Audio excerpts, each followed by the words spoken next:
What's up, man? Good morning. How are you? I'm good. I'm just sleeping up a little bit. I hear you. Hey, Here. I got some questions about the homework. Okay. Well, it's not really questions, honestly, to tell you truthfully. It's more I got a couple of them wrong, and it's more of a discussion uh than it is. I'm not really overly worried about it. I got a good grade on it, but so Okay. one of the questions was where's my notes? It was about radiant heat, radiant heat flooring. I'm assuming is what it was talking about, and I think basically more than anything, I've been dealing with radiant heat all week as far as I've been installing a radiant heat floor, and so what the question was is that I think it was a true false, and it said something similar to radiant heat can heat something in a room that in turn can radiate heat.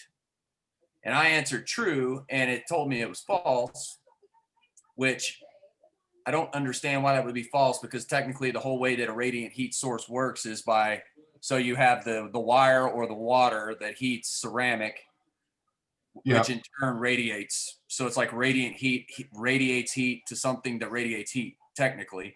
But I think Okay. I'm being overly wonky on it. Well, maybe not. Now, those questions I didn't make. The book actually made those, and so I need to go back and I need I need to run up to Asheville and get my book. It's in my office. Uh, so let's take a look at that right quick. So I kind of agree with you, and let's see what we got here. Well, so then another thought I had on it is like, if you think about how a heat sink works, you've got a Yeah. radiant heat source, which is the sun, Right. radiating heat to concrete, which in turn radiates heat. So, I mean, like I said, I got a good grade on it. I'm not worried about the actual grade. I'm just like, wait a minute, I don't understand. Another Yeah. question that it said was wrong was that it said a continuous ridge vent is on the roof of a house or on the top of a roof. And okay, so technically it's on the ridge, but the ridge is on top. So I don't understand why that one's wrong either. But again, I Well, think I yeah, can. I'm glad you brought me. Yeah, yeah, bring my attention to these for sure. So let's see here. Yeah, it's going to be, I think, one of the last ones. Well, it may be different for everybody. I don't know No, if it I switches them don't up or think not. I don't think these Yeah, there you go, right there, 34. radiant heat can warm objects in a room, which can give off heat by radiation. Yeah, I agree with you. That should be true. Uh, Again, I need to really sit down with the book and look at what they're. So yeah, I mean, radiant heat gives off heat, and if it heats up a chair, you take that chair to a colder room, it's going to radiate heat. I mean, that's kind of a Yeah, redundant. yeah. I mean, I just kind of felt like like like I said, I've been dealing with the radiant heat floor all week, and so that's all I could think about is like technically it's a wire that radiates heat into a piece of ceramic tile, which then radiates heat. So it's like, Yeah. it's a little too close. It's a little too close to home, and it's been a bad situation at work dealing with that radiant floor. So I guess I'm overly sensitive. No, no, not really, not really. So let me read that one more time. Radiant heat can warm objects in a room, which can give off heat by radiation. So yeah, I'm with you. Let's say, for instance, let's say we've got a house here, and we've got concrete here, and let's not, say we don't even have radiant heat. Let's say that we just got a window, and we've got uh, we've got sunlight that's coming in and hitting this floor here, and it's going to, this is being heated by radiation. All right, this is going to radiate off. All right, and if we have let's say we just got a table in here, this table in here, if this is going to warm this table, and in turn we're going to have radiation coming off of this table as well. Right. Exactly. So I agree with you there. A whole 100%. Anybody else got any feelings on that? Yeah, I had that same issue with that same question. Okay. But when I looked in the book on page 536, Yep. where they're talking about radiation, it says, talking about radiant heating systems, it says heat waves from heated water flowing through tubes installed under the floor, striking warm objects such as the walls, ceilings, and furniture. In addition, some of this heat is transferred by radiation, is reflected and warms the air by convection. And I think that's what they might have been thinking of, was that this, the objects get warmed up and then they would, pass on that heat through convection into the air. But I said that was true originally, just like Zach did. And, it just seems to me you can't get the air warm enough to have convection unless you're radiating heat off of the furniture into the room. Right. I would even argue that there's more radiation than there is convection, as far as the actual primary heat source would be the radiant heat, and the secondary effect could be convection. I would argue that. Now, I'm not a scientist on anything, but I would say that the primary heat source would be more. It kind of goes back to that lighter that I was talking about. When we're here, we got nothing but radiation. But when we're here, we get radiation and convection combined. So I don't know, maybe that question just needs to be rewritten in some form. But for right now, I'm going to change it to false. To true, rather. And I'll go back and look at that. But yeah, the way it's written right there, I tend to agree with both of you. It should be true. Yes, radiant heat warms objects in a room, which can give off heat by radiation. But then, it didn't say that, anything about the air. So this radiation, so we're getting radiation and convection, from the floor to the table. And then the table is going to radiate heat in all directions. But then we are going, whatever type of air that we have passing around this table is going to be convection as well. So it's a little odd. That's kind of an odd question. But yeah, thank you for bringing my attention to that. You said there was another one? Yeah, the one about the ridge, the continuous ridge vent, and it's up there towards the end too. It seemed like, but 38. There you go. Did you have a problem with that one as well? Let me see. Yeah. Continuous vents are located on. Okay, so this technically, continuous ridge vents are located on the top of a roof. Yeah. So in the book, in the book, it specifically says that it's on the ridge. However, the ridge is the top of the roof. Yeah. I don't know what else would be above the ridge. So yeah, that don't make much sense. Yeah. So no. Anyway, just so you know, when I'm making these answers up, the default correct answer is false on all true false questions. So I may have overlooked that, been in a hurry trying to get it typed in and everything. So I will, so there's that. I've changed that. And let's see. And I'm just going to regrade all of these. And then you should be able to go back and see if your grade changed any there.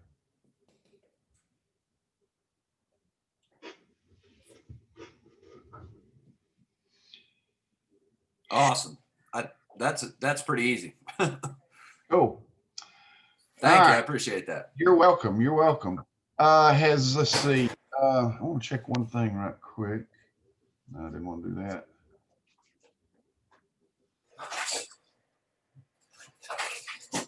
Didn't want to do that.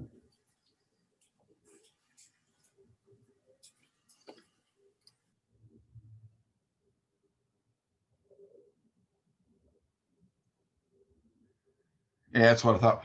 Trevor, you may end up again hearing some stuff I've already talked about in the SST class, because we're going to be going over the energy auditing stuff, weatherization, and thermal stuff. So I know I went over insulation in SST class. So if I get sounding like a broken record or something to you, if you want to just you have my permission to leave if you need to, because I know it's good. But at the same time, getting something again, repeated information will stick with you longer. So I, like I say, again, I've got some students in here that don't have any of the other classes and may or may not, I don't know. So I've got to cover everything. I've got to teach these classes as if this is a new class to everybody. So unfortunately, sometimes we get kind of bogged down, and I don't want to have you feeling like that you're just taking one class, you're taking two classes and getting the same thing out of it. So just wanted to say that. So if you haven't seen it, if you haven't checked it out already, check out the Builder's Guide to Efficiency Home in Georgia. Georgia, North Carolina, we both have mountains to sea, climates, mixed climates.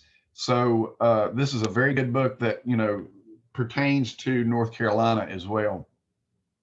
So to kind of start with, I want to talk about the envelope, the building envelope. And so in order for a house to be, really good and energy efficient, then we've got to have a perfect aligned building envelope. So that building envelope is basically, that imaginary line all the way around the house where we have three things going on. We've got thermal, we have air, and we have vapor. So these three barriers have to, they have to be good. They have to be perfect, as well as perfect as we can get in this particular environment. If we look back in history, the only thing that we were trying to do was keep out rain. So we had bulk vapor or bulk moisture, and we were trying to keep warm as best we could. Now, that was with a cave. As we, got up in society a little bit more and started building houses, then we were trying to keep some air out, but we didn't have the technology to really do so, because, we were building our houses, maybe that, in the beginning, maybe they were logs, and, well, let's see, in the beginning, let's go with round logs, because they didn't have, we were just taking trees and making logs, and, these expanded and contracted at different rates. And, especially along the tree itself, we've got knots that might be in here. So this tree here, this portion of the tree here is going to expand and contract more than this little knot here, because it's more dense and it doesn't move at the same direction. So if we've got another log on top of this that may have knots in a different place, then that log can expand and contract at different rates. And then in a sense, we get gaps in here where air can pass through here. I'm not a very big fan of log on log. That was my forte when I was in business, is building log homes. And I just wasn't a fan of direct log on log because of this reason here. I built several logs that were what they considered D-shaped logs that had the tongue and groove, on it. and they sat right on top of each other. And the same, even though these were milled and, you know, as perfect as we could possibly get them, they still would expand and contract at different rates. And the contraction was more what you had to worry about. And then you could get presence, not necessarily of air, but we would get critters. We would get little bugs in here, flies, gnats, anything that's gonna. And now, I mean, thank God at the time we didn't have stink bugs, but so the invasion of the stink bugs from Asia, now, you know, we would be inundated with stink bugs in here because they like these little spaces in here. But one thing that we did have a problem with was ladybugs. Ladybugs would get in through these little crevices and, you know, create a problem. So, like I say, I'm not a big fan of log on log for this reason. And, you know, when we were in the beginning, when we were doing, now you see this thing here, and you see this little bar here. That's what I got to put up with when I'm doing these things. So I'm going to try to hide some of this stuff. So if when in doing so, sometimes I can't see what you're showing me, or I can't see that you've sent me a chat or something. So if you send me a chat, just chime in and say, hey, you know, check your chat. So I'm gonna turn all this off so I can get a better picture here. Actually, I'm gonna kill this and go back to the other picture again. Now let's try this again.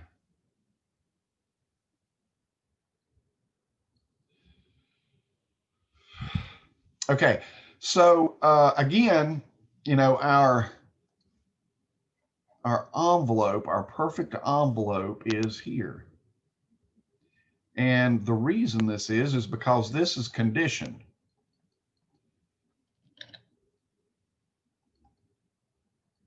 I wish I could spell, make myself look like an idiot when I can't spell worth a crap. So, you know, as we, you know, started up even more so in evolution, then we started putting our houses with just, you know, siding and stuff. So in doing so, we were trying our best to end up with something that's going to look pretty, but keep out as much wind as we can. Now, these type houses, now, you know, we put clapboard on the outside that was lapped because we had to put up with the presence of moisture on the outside in the way of rain, and we wanted this to, you know, we want it to be able to just fall off of these. But on the inside of the house, most of the time, we just ended up putting just boards or whatever we had. Later on, you know, as evolution continued, we had paneling and drywall and plaster and all this other stuff. So, you know, even when we had this, then, you know, when the wind would blow, the wind would get through these, and depending on how hard the wind blowed, then it would still blow. Now, my second home, I bought in 2000, or yeah, not 2020, 1991. Yes, in 1991. So it was, you know, it was a brick house, and it was fairly good, but it was. I noticed that the you know, when the wind blowed, I still ended up with curtains moving. And the reason wasn't necessarily the wall. Like I say, I had brick on this one, and it wasn't necessarily that. It was the stinking windows. So we had these windows that were those, actually, let me just get rid of the brick here for a second. The windows were those crank out windows, awning windows, and they just went in there like that. And then this, you know, you could crank those open. So, you know, the frame around the window was aluminum. And so, you know, this would transfer heat like crazy because, you know, hey, it's aluminum. That's what aluminum's for. You know, it's a good conductor. So it would, you know, I could either gain heat or lose heat really quickly because the frame, it was a single it was a single pane glass, and because of it being a single pane, then again, this is nothing more than a conductor, because it's just a single pane of glass. There's nothing to stop it. It didn't have storm windows on it, like you see in some of the houses. After World War II and the 50s and 60s, they put in these double hung windows or single hung windows that was a single pane. And then, we had companies that came back and said, hey, we can put this other little window over top of your existing windows, and it's called a storm window, but it's going to save you tons of energy. Well, basically what they were doing was creating a double airspace, or an airspace with a double pane of glass there. But these old cheap storm windows, they also went up and down. So, they kind of defeated the purpose there. Only until recently, and when I say recently, I'm talking about in the last couple of, 10, 15 years, have we come up with very good designs and windows where they're wood windows, wood clad windows that have like aluminum on the outside. So we got wood frames on the window. We've got a double or a triple pane of glass in here. And like I say, it's got, it's coated on the outside with a clad of either plastic or aluminum to help protect this piece of wood. Wood does not do good in an environment, unless you keep it painted or something. Painting, everybody loves to paint the windows and then they paint them shut and you can't get them open. It's just, so evolution has really helped us out. And, when you think about how long man has been on this earth, and then you think about what we, the steps and stuff that we've taken in the last 100 years are just, it's basically, we're still an infant. I mean, we're still coming into this new thing. And even, the presence of little seals in here between the windows, so that wind doesn't come in and around those things, just is amazing at the technology that we have. And this technology has come in my lifetime. Like I say, when I was growing up, our windows sucked. The wind blowed, the curtains moved, and just unbelievable. So this, we started looking at the air barrier.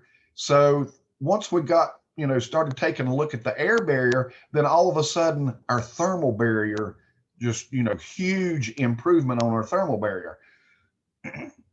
So when my parents built this house that I live in now in 1966, so 1966, so that's, I know some of you guys were like, well, that was before I was born, but 1966 to me, I mean, it was 50 some years ago. So that's not too terribly long when we think about how long man has been on earth. And in 1966, when this house was built, it sucked. I mean, it really sucked.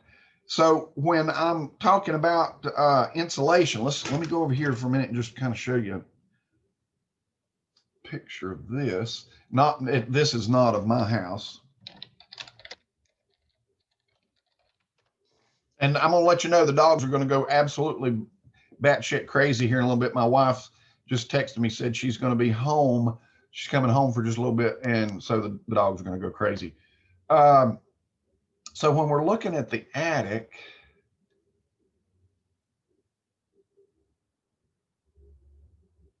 okay, this is a good example of what I had when I moved, when I took over the house. My mother passed away in 2006 and I started renovating this house.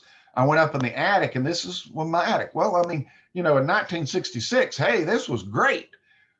This was a lot better than 1956 or 1946 when there wasn't any insulation in here, but this sucks.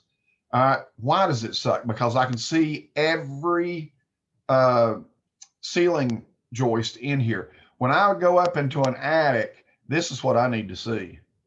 I need to see total, complete coverage all over. And, you know, this is bad, this is good. And so, you know, nowadays, that's one of the things that we're doing now is we're going back into our existing homes and we're just blanketing more insulation on top of this. Believe it or not, I'm not going to lie to you here. The insulation that is required for a house and a code is the walls have to be 13+2. The floor has to be a 19, and the ceiling has to be either a 30 or a 38. And I'll explain that in just a minute. My house, this house that I'm living in right now, when I took it over in 2006, it had R11 in the attic. I'm not kidding you. It was 3.5 inches. And, you know, now I know why my dad bitched and moaned, because I'd stand in front of the refrigerator, or I'd leave the door open, or I didn't close the window completely and totally. I mean, you know, we were basically heating the neighborhood with R11. So yeah, that's how bad it was. And I'm sure some of your houses may be the same. So air, like I say, thermal is, you know, it's happened, you know, basically really we've paid attention to it since 1966. Air, oh my God, air, you know, we've just really been doing it since about the 1980s, really.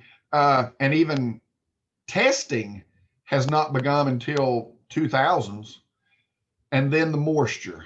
Oh my, the good God, the moisture. Let's call it vapor instead of moisture. Vapor. So the reason I call it vapor instead of moisture is because we need to talk about the fines, not just the bulk moisture. So let's talk about, let's start off with that moisture right quick. Because this is something we've had to deal with for, you know, since the beginning of time, basically. We had our house, and it was, you know, it was inherently going to rain, and we had to protect ourselves from this. So that is what we call bulk moisture.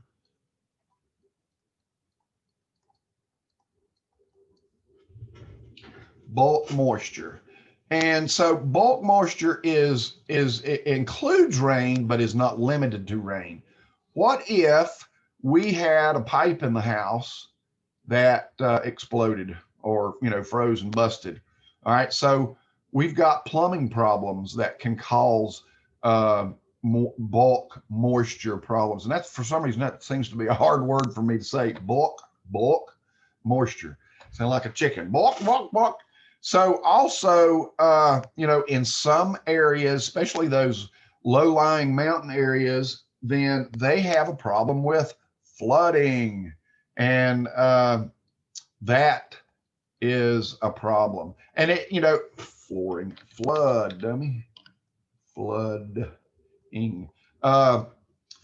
Flooding could be, really, it doesn't necessarily have to be from a river or creek. It could be during the rain. So, you know, the rain can cause flooding. If we don't have, say if we've got a basement here and we don't have that basement sealed off really good, then we're going to get leaks in through the basement. And again, this is rare, very new when we're talking about the housing industry. Houses built probably into the mid 1980s into the 1990s. They didn't really put in a good sufficient barrier in here to stop that moisture from coming in the basement. And maybe they did, maybe they went through here and they put all of this on the wall, but they didn't do a good job down here, and we're, you know, it's popping in through the cracks down here as well. So that's you know, that was a problem that, you know, everybody had to deal with. I remember one of the first basements that I renovated. I mean, we got the carpet down, got the walls painted, everything was great, and it rained. and it rained and it rained and it rained and it rained. And I went down that basement and literally, I mean, I had streams of water from all that pressure coming down through there. And one of the reasons that that's so is because when we, you know, when we dig our basements, we've got to dig a little bit extra in here so that we can get down here and build the walls. You know, we got to be able to build the block walls and so forth up through here. So this area right here, this backfill, is going to be less dense than all of this other area here. So this is I'm trying to think. It is untouched.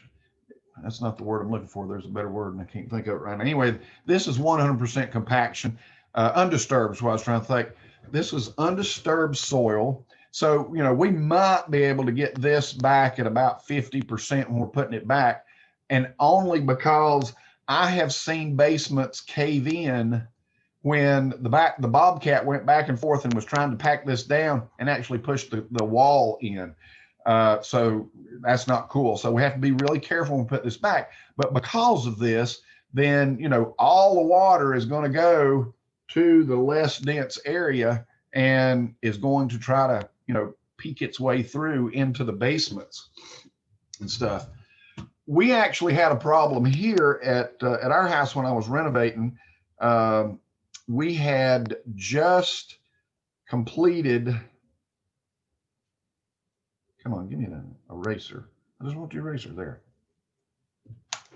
I keep using my mouse. I grab my mouse sometimes. So I got this little pen that I draw with instead of the mouse, and that works a little differently. So, you know, in our house here, we had gotten the flooring down on the first floor. So we renovated our basement as well. So I started out with 1,300 square feet of 2-bedroom in my house, and we finished the basement. So counting all the spaces now, we're looking at about 4,000 square feet that is finished. But of course, we've got 7 people living in the house. So, well, the wife is here, but the dogs didn't bark. I'm surprised. So what we had a washing machine in here. And the washing machine, we started this and went for a walk. Well, when we come back, we had an inch of water throughout the first floor, and it was just dripping into the basement. Thank God we didn't have the basement floor in at this time. So all of this flooring, 2,000 square feet of flooring, was just sopping wet, and it was horrible. And so, you know, we called one of my students, actually, his parents owned a company that done, you know, water treatment stuff or water rescue in a house. So thank God they showed up about 10 o'clock. They did not leave till about 4 in the morning and was able to save all of this. All of the drywall that I had in the basement, I had to redo, but that is another, you know, that's another good example of bulk moisture. Guys, if you'll just, I'm gonna take just a second. I don't know what's up with my wife, but I'll be right back if I can find out where. Have I lost you guys? Are you guys with me? Hello? Still here. Yep. Okay. Yep, still here. Oh, I know. I can't see it because I forgot that hang on just a second. I'm going to pause the recording. So I just went on there and it accepted it for today, but I can't do anything about last week. Really? Okay. Just if you try to go on there and do that, then and it doesn't accept, just let me know. I can go in and put you in manually. I thought so. You got to do it during class, huh? I think so, because I've looked at it several times before and it doesn't give you any kind of option to do that. But I looked at it just now and it gave me the option. So that's what it looks like. Okay. Well, basically the attendance thing, you know, I'm not so worried about it too much here during the Zoom stuff, because you guys can look at it later. You know, you can watch the videos again and again and again. But once we get on site, what I want you to start doing is a time card. you know, with your hours that you've showed up and the job name. And that way, that kind of gives you an idea, kind of get you used to doing something like that. So I know some of you may have not ever done that before. Okay, sorry about the interruption. Okay, rain, plumbing, flooding.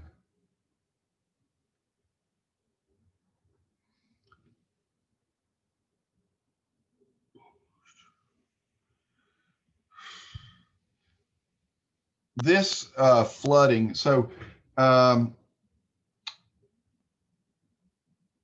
gonna hide this panel again. So if I'm trying to look for you guys and I can't find you, remind me to hit escape. That's what happened a minute ago. I hid that panel, like, oh my God, I've lost you guys. I thought I was sitting here teaching class and you guys, I had, something happened that I'd lost you and I just going on. In flooding, let's say for instance, we've done really good. We've put all of our stuff that we need to do here to keep from having this problem. And let's say it rains and we just get soppy. The ground is just absolutely soppy. But we had our, we got our footings in here, got our slab in here. And for some reason, let's say we didn't put this plastic membrane that's supposed to go down here. I'm going to talk about all that stuff in here in just a minute. Let's say that we forgot this, or, well, let's just say we forgot it. We're not going to say we're hard-headed and didn't put it down. Let's just say we forgot it. So we get what is called, we get water that just, just absolutely just pulls right up in through this, because concrete is porous. And that is known as capillary action. So what is capillary action? Capillary action is nothing more than throwing a sponge into a wet area. I mean, what is the old Bounty, the quicker picker upper, it's okay. So that's capillary action. And, this is nothing more than a stone sponge. If you think about it, there's just all kinds of little air pockets in here. And so it will, again, with the second law of thermodynamics is wet it moves towards dry. And so anything that's dry is like a magnet for water. It wants to pull water into it. So we get what is called capillary action in that, because it's, it's wicking it into it. Let's talk about vapor. So vapor is something that's relatively new again in construction. When you think about the, mankind and everything. So vapor. Well, let's go camping. Maybe. There we go. We're going to go camping. We're going to set our tent up. We're going to sleep in an old puck tent. And so I'll just draw my old head in here. There's my bald head, a little bit of hair there. And I'm sleeping up a storm. And I've got this tent sealed up, thinking that I'm going to try to keep some heat in here.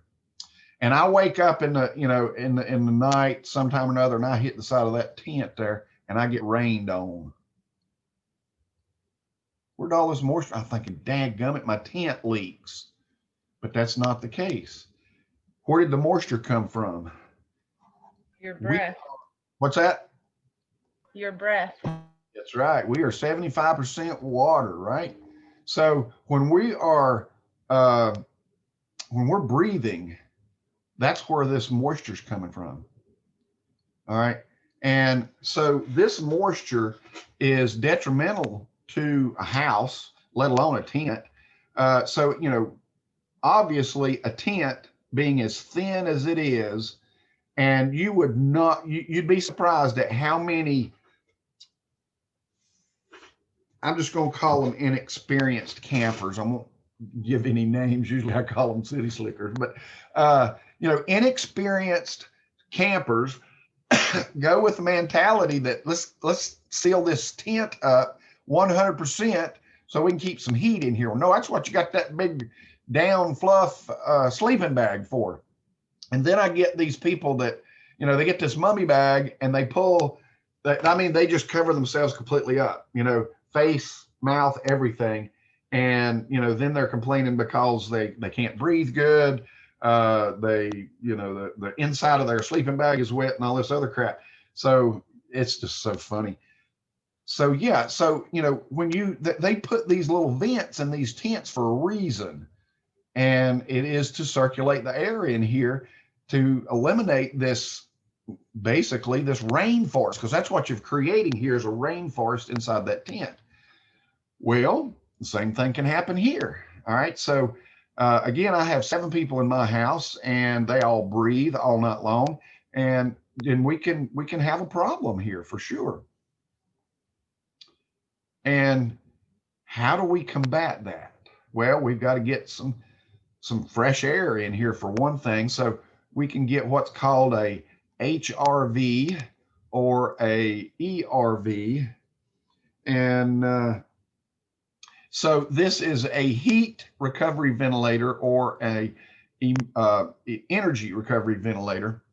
Basically what it is, it's a big old box that has a radiator type apparatus in it. And we're pulling some hot air. We'll say it's in wintertime. We're pulling some hot air out of the house. And we're pulling fresh, cold air in through the house. And as these two pass each other, they're trading off this heat. All right. So when the new fresh air comes in, it is going to be semi-heated. All right. And we've killed off or we've transferred the heat molecules or the heat energy off. And so the air that's going to be given off is going to be semi-cooler than what we were in the house. But anyway, we're bringing fresh air into the house to change this air out. So we want to change this air out ever so often. We have a method, which I'll talk about when we're going to talk about a little about testing. We have a method called a blower door, which reads this in ACH 50. Basically, how much of this air all through the volume of this house, how much of it changes in an hour at 50 pascals. So what is a pascal? It's a measurement of pressure or pressure and flow rather. So if you're in a pickup truck and you're going down you're sitting in the back of the pickup truck, going down the road about 20 miles an hour, you're experiencing approximately 20 pascals on your body as you're going down the road. 50 pascals positive on your front and negative 50 on your back as you're going down the road, approximately. So that way we change this air out. Well, this can get even worse because, yes, we had people in here breathing off all of our moisture, but guess what? We also had, we had teenager Eli in here and he's in the shower and he's taking this lobster shower. You know what a lobster shower is? You know what a lobster looks like when you get through cooking them? They're red as crap. And so he's in here in the shower for what, an hour with the water turned all the way up as hot as it can go. And, steam, you can't even see. All the windows and all of the mirrors and everything are all steamed up and you can't see squat. And, the bathroom is probably one of the worst places for this. And that's why, it's designed for water. Nowadays, years ago, it wasn't always designed for water. We didn't think about that. Showers have not always been a part of the house. A lot of times it was just a bathtub. And I'm going to put me a note over here. I'm going to put mom and dad because I want to tell you a story about my mom and dad here in a minute. you know, this is horrible. I mean, we got lots of moisture coming in here. Well, what about Sally over here cooking oatmeal for breakfast, and she's boiling water? And the reason I say that is because I had the oatmeal this morning. And so, you know, boiling that water over here is just, again, is just bringing out steam. And, you know, cooking oatmeal, the reason that we put water in there to soften the oats, but then we want to cook some of that water out so that we don't end up with soup and we're more of a mush. So where's that water going? It's right up into our house. And so that is moisture problems. So let me talk about mom and dad for a minute. So my mom and dad, no, and I'm not kidding you, when they first got married in 1947, they lived in a camper for 5 years, one of them little bitty campers where the dining table turns into the bed. And, you know, in 1947, campers did not have bathrooms and showers. They had the outhouse. And so when they went, you know, they had to go to the bathroom outside, and then they had a great big old wash tub out there that they would put a fire under. Yeah, I know we're talking about the Stone Ages, right? Put a fire under, fill that thing up with water, and every Saturday they'd hop in there and they'd take them a bath. You know, mom went first, then my dad, so he got the dirty water, but you know, he was the dirtier of the two because of the jobs that he done, and that was how they lived for 5 years. Now, my grandparents, they lived like this all of their entire life, and so you know, it's amazing to think how we have changed throughout the world and how things have moved and evoluted for us to be humans today. No, I don't have to. You still didn't find Toodles? No, I'm here for the second class. Okay, I don't know. Just right there in the call for her. Okay, so that pretty much wraps up vapor.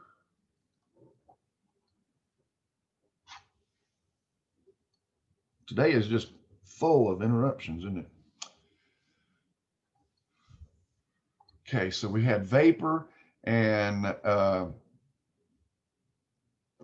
air. So air. So again, we got this house, and we're going to take a door and we're going to put a fan in it. And this fan is a big old fan that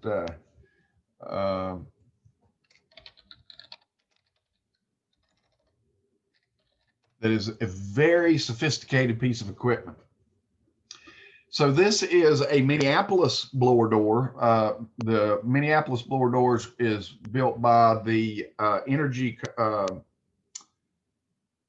Conservation. I believe it is TEC is the company. I think it's Energy Conservation. And then you have one called Retrotech. This is the one. This is a Retrotech. I don't see a better picture of it for some reason. Yeah, there we go. That's a Retrotech blower door. That's the only two companies that I know of. And so you put this big thing, this frame into the door, put this panel, wrap this panel over it, stick the fan in there, and you know, then what you're doing is you're pulling air out. You're taking this into a negative state. So by doing so, then we can figure out where all of our leaks are coming in. So, you know, here, this is a perfect storm here where we have this can light, and up until recently, you know, can lights were just can lights. They were just a hole in the ceiling. So let's think about something here for a minute. And this goes back to thermal as well. So we're going to take a bath. We fill up the bathtub, And the only way that we can fill up the bathtub is to make sure that we have the stopper in place, right? If the stopper's in there, then we can fill up the bathtub with water. But if we pull this, all that water is going to flow out. And it's, you know, there's no way that we can keep water in here. Got a house, and it's got a can light in it. And like I say, in the old days were not so old or not so long ago, these can lights were leaky. They did not have a seal. They did not have insulation over top of them because it set fire, basically because we were using light bulbs that put out a lot of heat. And so then we're trying to keep heat in, you know, so we're trying to fill this inverted bathtub with heat, and all we've got is just problems here. Well, in this same fashion, when we're trying to pull air out of here, then we're pulling air in through here. We're pulling air through the cracks of the, you know, remember that we've already talked about movement of the curtains and everything. So it's just, you know, well, here was where the big problem was, right here, coming in through the attic or the crawl space. Had an experience a couple of years ago that just absolutely floored me. And it was from a parent. So we had a parent that had little baby Jane here, and little baby Jane is just old enough to crawl. And my wife said, oh, I want to hold the baby. And he said, oh, sure, go wash your hands first. And then he places the baby on the floor. And I turned around and I looked at her. Of course, she's been with me long enough to know that, you know, this is a problem. Well, you get a little bit of air going through here. Let's say, for instance, we got this blower door in. Let's just say the wind is blowing on one side of the house here. The wind has been kind of steady the last couple of days, probably about 5 to 7 miles per hour. And whenever we get a positive going out through here, we're going to get some leaks coming in the windows, right? Well, it creates problems and makes that air move through that vent that is on the ridge of the roof that is on top of the house. I guess there's another vent could be down here on the side. I don't know, but the ridge vent is on top of the house. True. And so it pulls all this crap down here. According to code, if you don't have a sealed crawl space, you've got to have vented crawl spaces. So that means we've got these little vents down here that allow air to come into the basement to try to get rid of this moisture. Remember, we talked about the capillary action and stuff in it. So we're trying to get rid of this moisture in the basement here. And so, you know, here in Western North Carolina in the summertime, you know, we've got 96-degree temperatures. We've got probably 80 plus relative humidity most of the time because we live in a subtropical region in the summertime. And all of this air gets pulled into this airspace here, which is cooler and darker. And what happens? Well, all of this moisture comes in here and starts, you know, grabbing on to the sides of your floor joists. It grabs on to the insulation that's got in here. It grabs on to the bottom of this floor. And then as we get something, a phenomenon known as stacked effect, and I'll talk about that, then we get this upward negative. Okay, so we're turning this area into a negative space. Then all this air comes in, bam, we're pulling all those pollutants into the floor. So, like I say, I am a single child. I grew up as a single child and ended up with 7 kids. And so we used to have carpet in the house, and one person gets sick, everybody gets sick.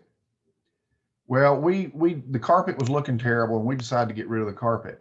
So once we got rid of the carpet, one kid would come home sick. That was it. One kid came home sick. Never moved, never doing anything. And one of the reasons was because we got rid of this carpet.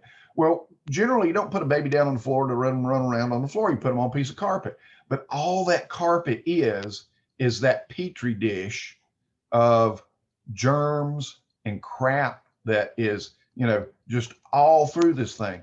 You can't clean it. I don't care how good you get a steam cleaner, Stanley steamer, come over and clean all your carpet, and you vacuum the pee-hucky out of it. You know what? When you go to rip this up at the end of its life, you're going to find that the floor is absolutely horrific. So, all of this air deposit in here is what's causing the problem there. And, if you're going to put a baby down on the floor, put a blanket down, put something down. Just don't put the baby on the floor. And we used to do that with my daughter. She had, what'd she have? She had something put in front of the window because she turned yellow. Jaundice? Yeah, jaundice. Yeah, yellow jaundice. Yellow jaundice. And that, so we'd lay her on the floor in front of the window so that, she'd get a lot of sunlight. But if I remember correctly, thank God, I believe we did put some blankets and big quilt down that was somewhat clean.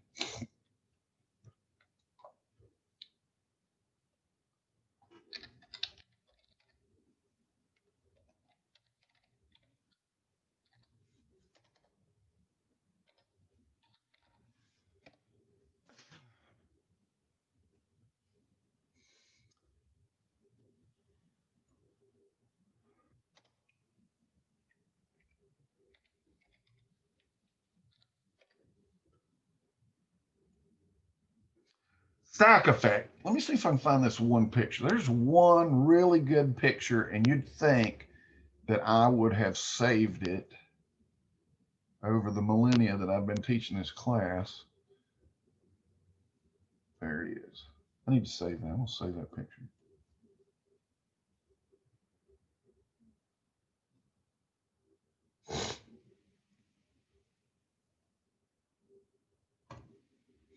Okay, so this is what stacked effect looks like. And it's a phenomenon that we have no control over. And so you see this plastic on this building in here, and it's going in at this point, and it's popping out at this point. And here in the middle, you see wrinkles. That's just, it's neither in or out. So what makes this happen? Well, let's go back to thermodynamics again and talk about cold air. Let's not talk about hot air. Let's talk about cold air. Cold air is dense and heavy. And we get old Mother Earth down here and gravity. So this cold air wants to sink. So what it does is it pushes against whatever warmer air we've got and pushes that warm air upward. And in the process, we have this what's called stacked effect. The higher we go, the more pressure, I guess you could say, the more force we're going to have up here. So this big old tall building up here, I'll draw the rest of the building here. So this big old tall building, if we go up to the top floor, and for instance, we're in the elevator, when you're stepping over the threshold of the elevator, so here's the elevator, we're looking down on it, and here's the floor. When you step from here out into the hallway, there's a little line right there. And just stop for a minute and feel that air. Put the back of your hand down here. You'll be blown away. The taller the building, the more force that you're going to have of this air coming out through here. And this is called stacked effect.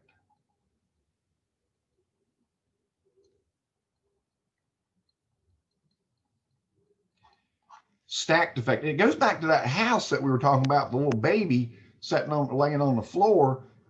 A house is, it's one story, maybe two, maybe a two-story basement. But nevertheless, that stacked effect, because we have it, even though it's small, we do still have it. And that we put those vents up here, and those vents are designed to get air going through here. All right. So let's think about that for a minute. The air flowing through there. Let's get rid of the blower door for just a second.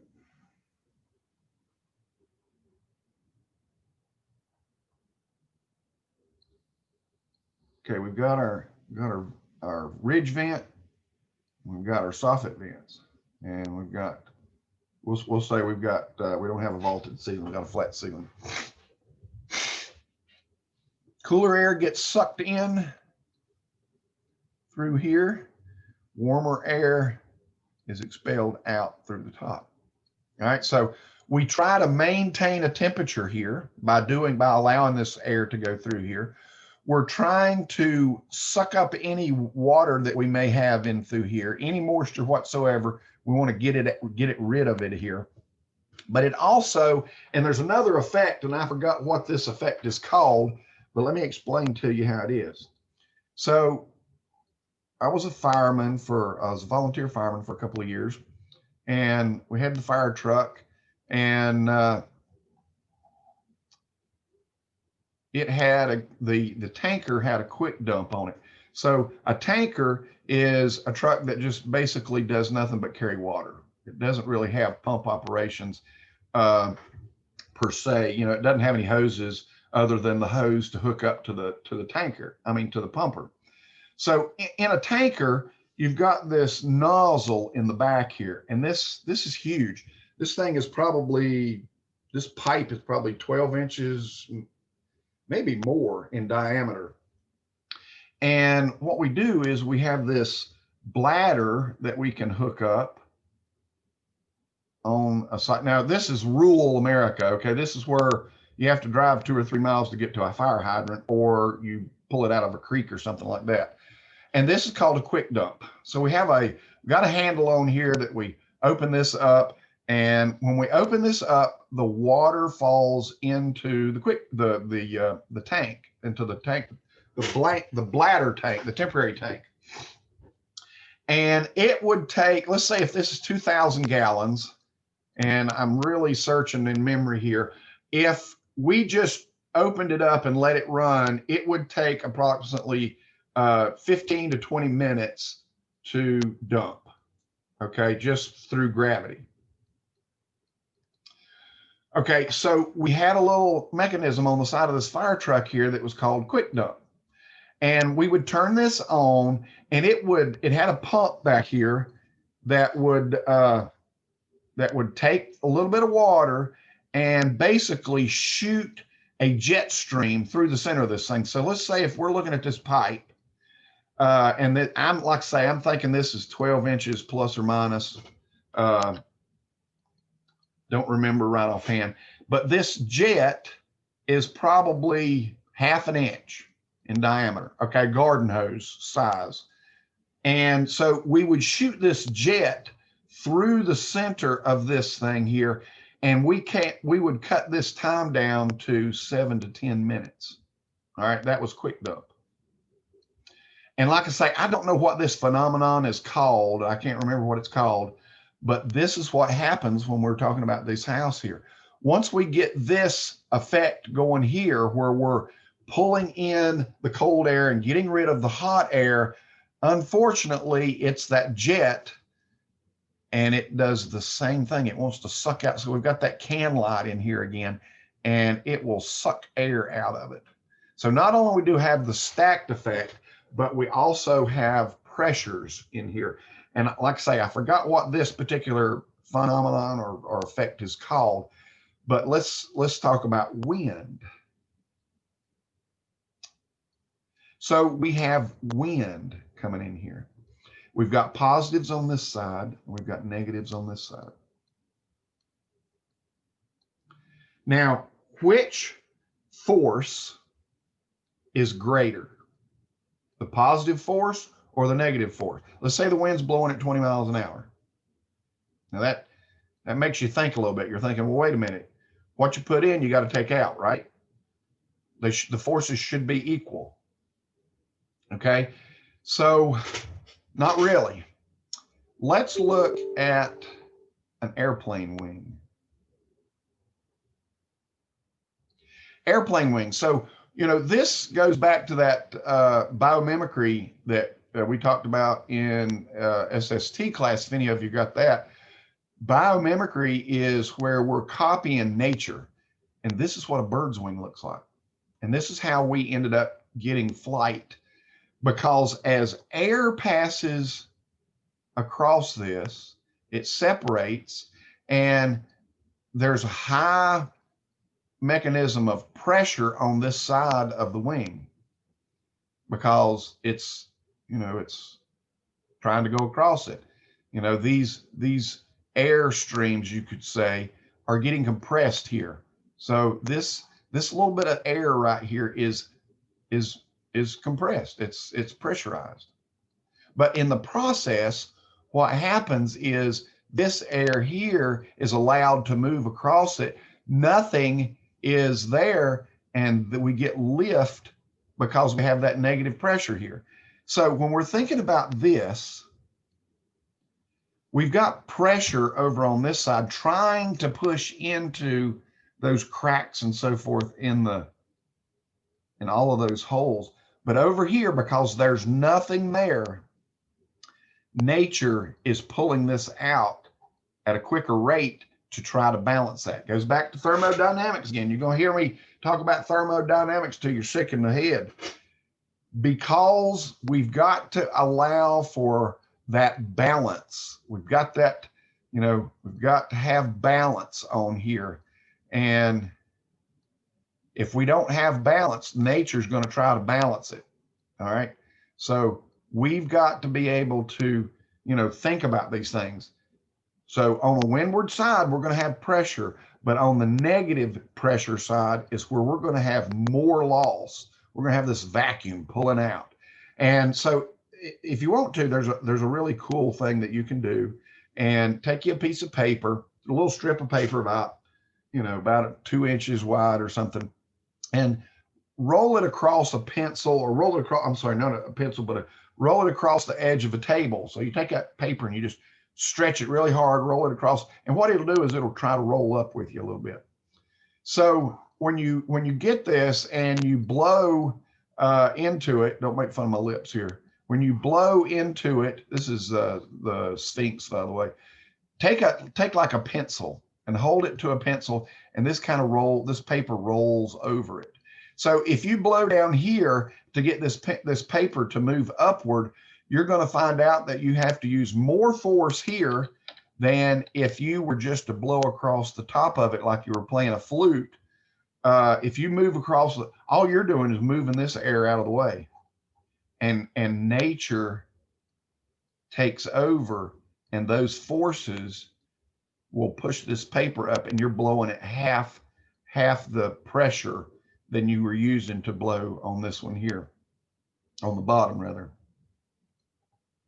Try that sometime, it's pretty cool. You got kids, show the kids that.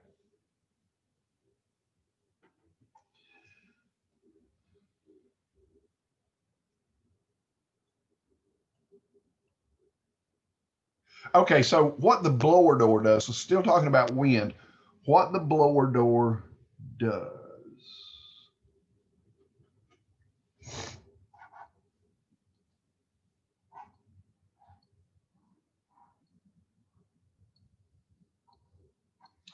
So we put the fan in the doorway here, and we turn it on, and it sucks air out.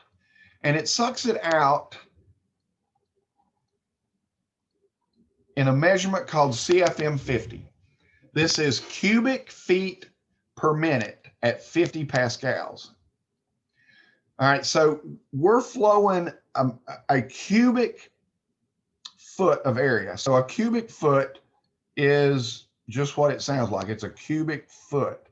It's 12 by 12 by 12. And that amount of air right there is what's being pulled out at a pressure of 50 pascals. And we find out how many we have in a minute of time. So in doing so, we end up with a number, okay?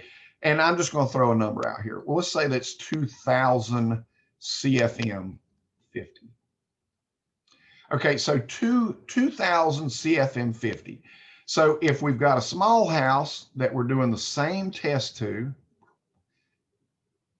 and we got a larger house, 2000 CFM can mean different things for the size of the house. Because then we go over to what is called ACH 50. So ACH 50 is air changes per hour. So here we were talking about a minute. Got this gnat in here. We're talking about a cubic foot. Actually, let me do it this way. Cubic foot of air per minute. And we're putting it into, we need to find out the ACH 50. Well, what's the difference? This is air changes per hour. That's all of the air changes in here and all of the air changes in here. To change this into this,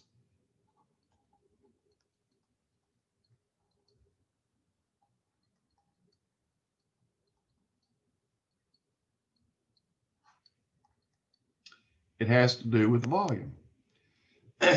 So the CFM 50 times 60 divided by the volume of the house. Let's say, for instance, that the volume of this house is, and we'll keep it simple, 20,000. And we'll say that the volume of this house is, say, no, let's keep it, we'll just make it 5,000. That's awful small, but you'll see what's happening here in a minute. So we take these numbers, 2,000 times 60 divided by 20,000. And we take 2,000 times 60 divided by 5,000. So we open up our handy dandy calculator here and we say 2,000 times 60. Now, why we do by 60 is because we're going from minute to hours, okay, divided by 20, and that gives us 6. Now let's come over here and we're going to do the same thing, 2,000 times 60 divided by 5,000, 24. All right. So in this house here, we ended up with 20,000 CFM, but we had an ACH 50 of 6. But on this one here, we still had 2,000 CFMs, but we had an ACH of 24. Now, what does that mean? Which one's more leaky? The smaller one. Got it. Here, we only changed out all of the air in the entire house 6 times. But on this little one here, we changed it out 24 times. All right. Now, is that good, bad, or indifferent? Well, again, it goes back to that moisture thing. We have, remember what I told you, that all 3 of these barriers have to complement each other. We got a big house here, and we have an ACH of 6, but there's 20 people living in here. So is this good or bad? This is bad because we have a lot of moisture being put out by all these people.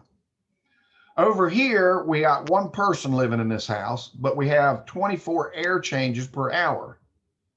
That's probably pretty good considering, we've got 1 person in here giving off a certain amount of moisture that we've got to change those airs, that air out.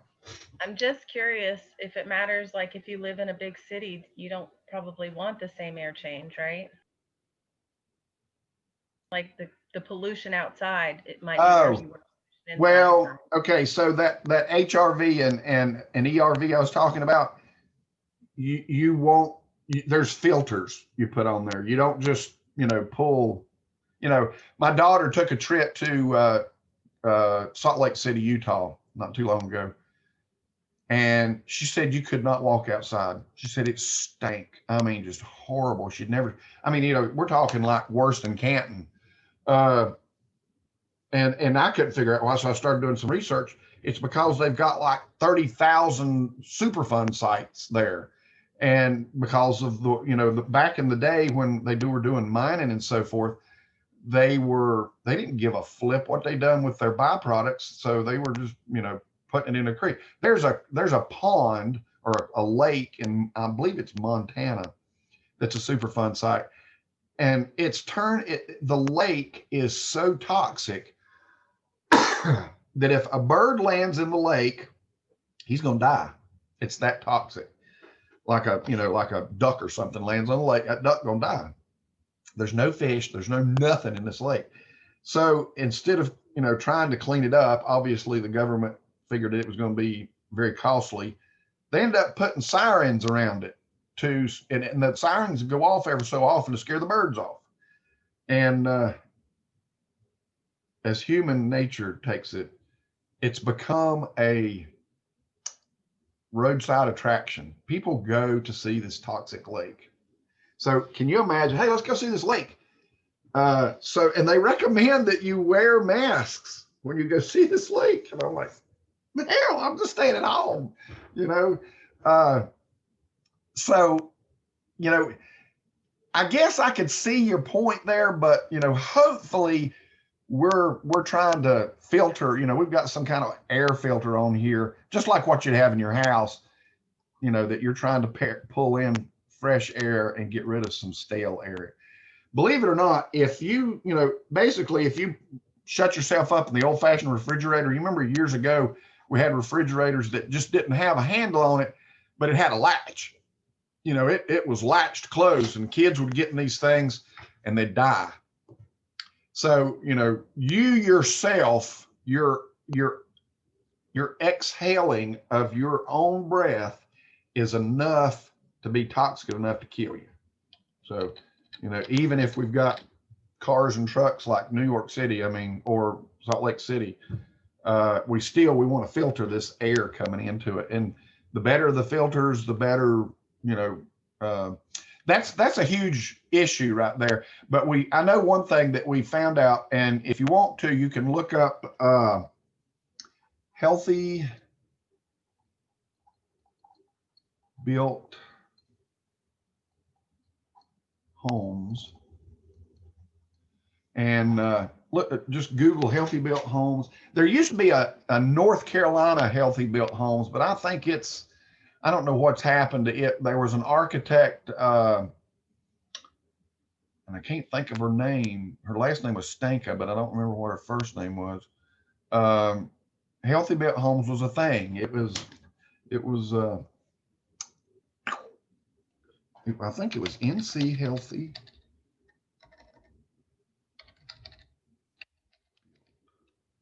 Homes. Maybe. No. Let's get rid of the .com. Maybe .net or something. It's NC .org. .org. Nope, that's Greenville.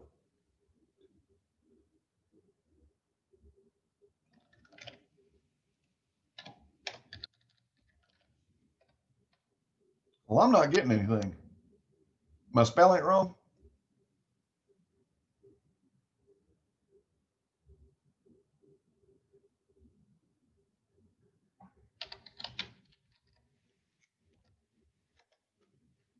It's Probably. healthybuilthomes.org. BUILT, built. Oh, duh. NC Healthy Built Homes. There we go. No, that's still. Oh yeah, there it is. Okay, so it is a thing still. Okay, cool. So you can go through here and, well, wait a minute, this is a contractor. It seemed like it said, if you go back, it said it switched to the Greenbelt homes or something like that. Look at the top of the page. Yeah, he's right. It says Okay. healthy. Yep. Okay. Thank you. Good eye. Greenbelt Homes, formerly North Carolina. There you go. Oh, so that's just Greenbelt Alliance. No, Healthy Built Homes.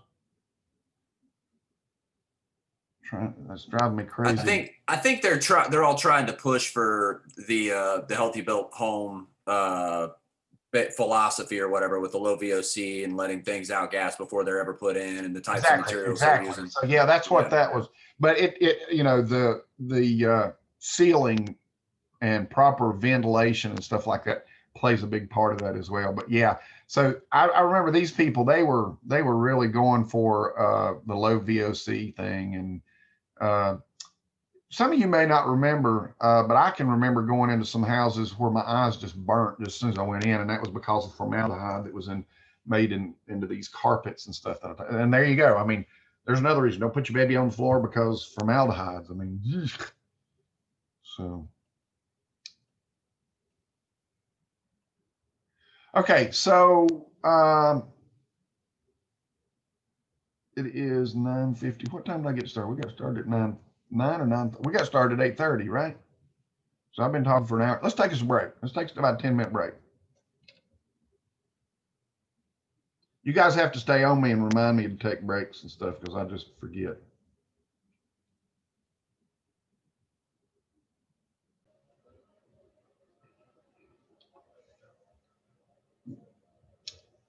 So on another note here, I wanted to share something with you. And if you want to follow along on Facebook or Twitter, my wife and I did a thing yesterday. We bought us a school bus. It's the longest freaking school bus I think they got. 40 foot long, 8 foot wide. Bought it from South Carolina Department of Transportation, Educational Transportation. And so it's, I'm excited. So we took the dogs for a ride yesterday, and they just absolutely, we had a lot of fun with it. My wife and I are very proud. We're going to start ripping the seats out of it today, and I'm excited this is going to be our retirement home. And so we had some fun with a photo shoot yesterday with my daughter. So we're excited. And like I say, you can follow me on Facebook or TikTok for this build. Eric, I don't do social media, but I am very curious, and congratulations. Thank you. Thank you. Also, I'll tell you what, let me go back to that for a minute. I'll do this. And so I'm going to create an album. Maybe I've already created it. I don't know. Can't remember. So, matter of fact, there's my tiny house. And I'll add you guys to my tiny house. Let me just do it this way really quickly. Well, where is, I'm done. Oh, there it is. If you guys want to follow the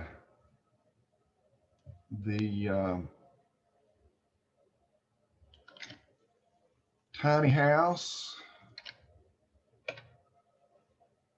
Oh, well, maybe I can't add you guys. So if you have a Google account, text me your Google account, and I'll add you that way. Okay, I'll do it. Is there not another way? Oh, I can copy a link. Let me just do that. I'll copy the link. And then I'll just send you guys how do I do this? Click here, send a message, and there is that. And then let me go over here and start the new one.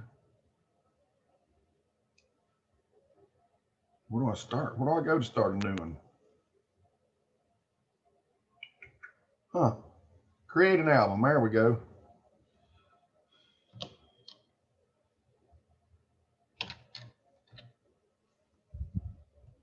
And you guys can follow along on that one as well.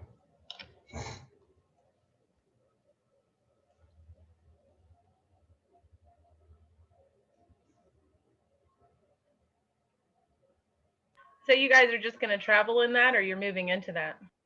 Both. I don't know at this point. So we started the tiny house with the idea that we're going to hit the road, but then we figured, we got it, now that the tiny house is almost complete, you got to go outside to change your mind. It was just a little too small. It's 6 foot wide, 12 foot long, and it has a queen size bed in the loft that you can't set up. You couldn't set up, you're like this, but that was just a little bit more than what I wanted. So thank you, Trevor. Appreciate it. We ended up, it was a bid.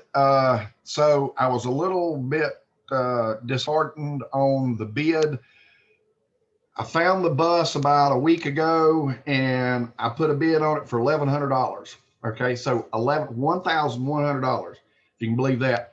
And in the last 10 minutes, it shot up to $3,500. So we ended up paying $3,500 for the bus. Now, to put that in perspective, it has 200,000 miles on it, but it's got a cat diesel engine in it, which, if you take care of it, 800,000 miles, so I can buy a brand new Kawasaki KLR 650 motorcycle for the same price. So, you got to think about what I got. I mean, I've got 8 foot by 40 foot real estate with, 6 wheels and a freaking huge engine. And so last year, actually, I was pricing the school buses that were here in Burke County, and all of them, and they were smaller than this, all of them were going for $3,500. So, it's more than I really wanted to pay for, but in the end, it's, God, it's just huge. So, I got a buddy of mine that's a diesel mechanic that works on buses exactly like that, if you ever need one. Oh, cool. Yeah, because I don't know. I'm learning. So you can kind of see how big my shed is. There's my bus. I mean, I got 2 feet. If I pull the thing directly into the shed, I got 2 feet to get around it. So that ain't going to happen. So she's just sitting halfway in, halfway out right now. And, but we're super excited. And, so yeah, like I say, the first thing we're going to do is start pulling out the seats. And I got it from South Carolina. We went yesterday to Columbia, South Carolina, and I was, here I bought something, had never looked at it, was nervous as crap, didn't know what I was getting myself into. But so I called the guy. He was very nice and just went through a whole bunch of stuff with me to let me know, what I had got. And so there was 4 buses that were sold yesterday or day before yesterday. We got the best bus is basically what he told us. And it has the lowest miles on it and it has a governor on it. So, I'm thinking to myself, how can I take this governor off? Because it's a 3-hour drive from my house down to Columbia, South Carolina. And I'm thinking, God, it's going to take us freaking 6 hours to get home with this thing if it don't go more than 40 miles an hour or 45 or whatever the governor. And this is an activity bus. It's not an orange school bus. So this has over the road miles rather than stop go stop go stop go stop go, which is a huge plus. If so when you guys are in the market for a school bus, activity bus is the way to go. The rear ends are different, the transmissions are different, and again, they're just made for over the road type stuff. Well, I got in this bus, cranked her up. God, she just purrs like a quick kitten. She is sweet as she can be. And when I pulled out of there, I thought, let's try her. Let's see what she's got. And I floored it. And in a quicker time than I really thought, I was already doing 70 miles an hour. Now this is flat. South Carolina, mid-South Carolina is flat as a flitter. So, I was doing 70 miles an hour pretty much most of the way home. When I got to, when I was getting close, when I got crossed into the North Carolina border and we started getting into some hills, she slowed down to about 60, but I don't think it ever went down below 60 miles an hour on the interstate at all. And that, and my whole thought was, you know, I'm going to be driving around at 60 miles an hour all over the place anyway, but I am so happy. I'm excited. I don't know. I'm just, you know, I'm stoked. That's just the way to go. Gnarly dude. So, so yeah, welcome to the bus world. So yeah, if you want to follow it here, knock yourself out. If you want to follow me on TikTok or Facebook, I will, you know, it's probably more fancier stuff that I do. My kids usually take that over and I just send them a video and they doctor it up and stuff. So, but anyway, yeah, follow us definitely, because this is going to be our retirement home. So we've got a huge house, and my wife is going to be retiring at the end of the year, and so we're definitely going to start taking summers and hitting the road to start with. And then when I retire, I got a couple more years yet, and when I retire, then, you know, hopefully I'm still around and we can hit the road. She used to own a race car track that was on the Winston circuit. It was a dirt track, but it was on the NASCAR circuit, not the Winston. It was on the NASCAR circuit, but it was a dirt track here in Burke County.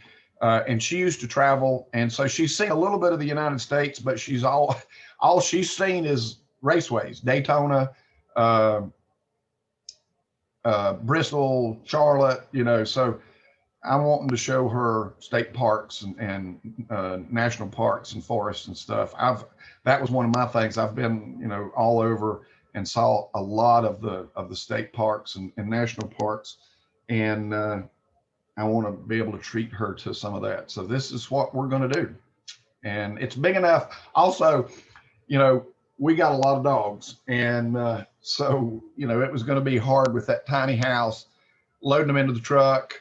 I built a camper on the back of my truck. Some of you guys may have seen I've got a tiny house on the back of my truck, and that was what we were going to put all the dogs in the back of the truck and pull the tiny house down the road. So now we get to enjoy the dogs and a little bit of living area. My wife, if she gets fed up with the road, she can go back and take a nap. We can just pull off the side of the road and use the bathroom that's on the bus and that kind of thing. So it's going to be a little bit more convenient for us, I think, in the long run. But so we're super excited. We're super stoked on this and ready to go. Okay, so we are done with air. Now let's start talking about thermal. So if you'll remember last week when I talked about our different energies, thermal energy was the byproduct of all other energies. But then sometimes thermal energy is really what we want. And so we have to think about how to create a insulation barrier or a thermal barrier in our house so that we're not living in a cave anymore. And I want you to know, you know, this is great. I'm pulling up insulation barrier, and I want you to look at these pictures. All right, so this is super new, even though it's been around forever. It's kind of like we've done a full 180 degree circle on this to get to where we're at right now. So let me explain that.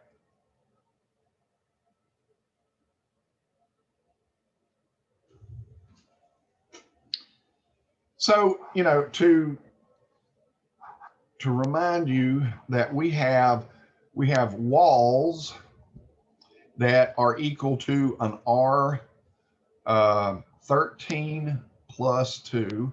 We have floors that are an R19, and we have ceilings that are equal to an R30, R38. Now, what is this R? So to understand the R, let's go back and think about the U. Terrible, terrible, terrible. The U factor. The U factor, think of it as the speed of heat. Okay, remember that heat is the one that moves. Cold does not move, even though, you know, we feel drafts and stuff. what did I just say? Cold is the one that is that, I'm confusing you guys. Let me go back and say this again. Cold air is heavy.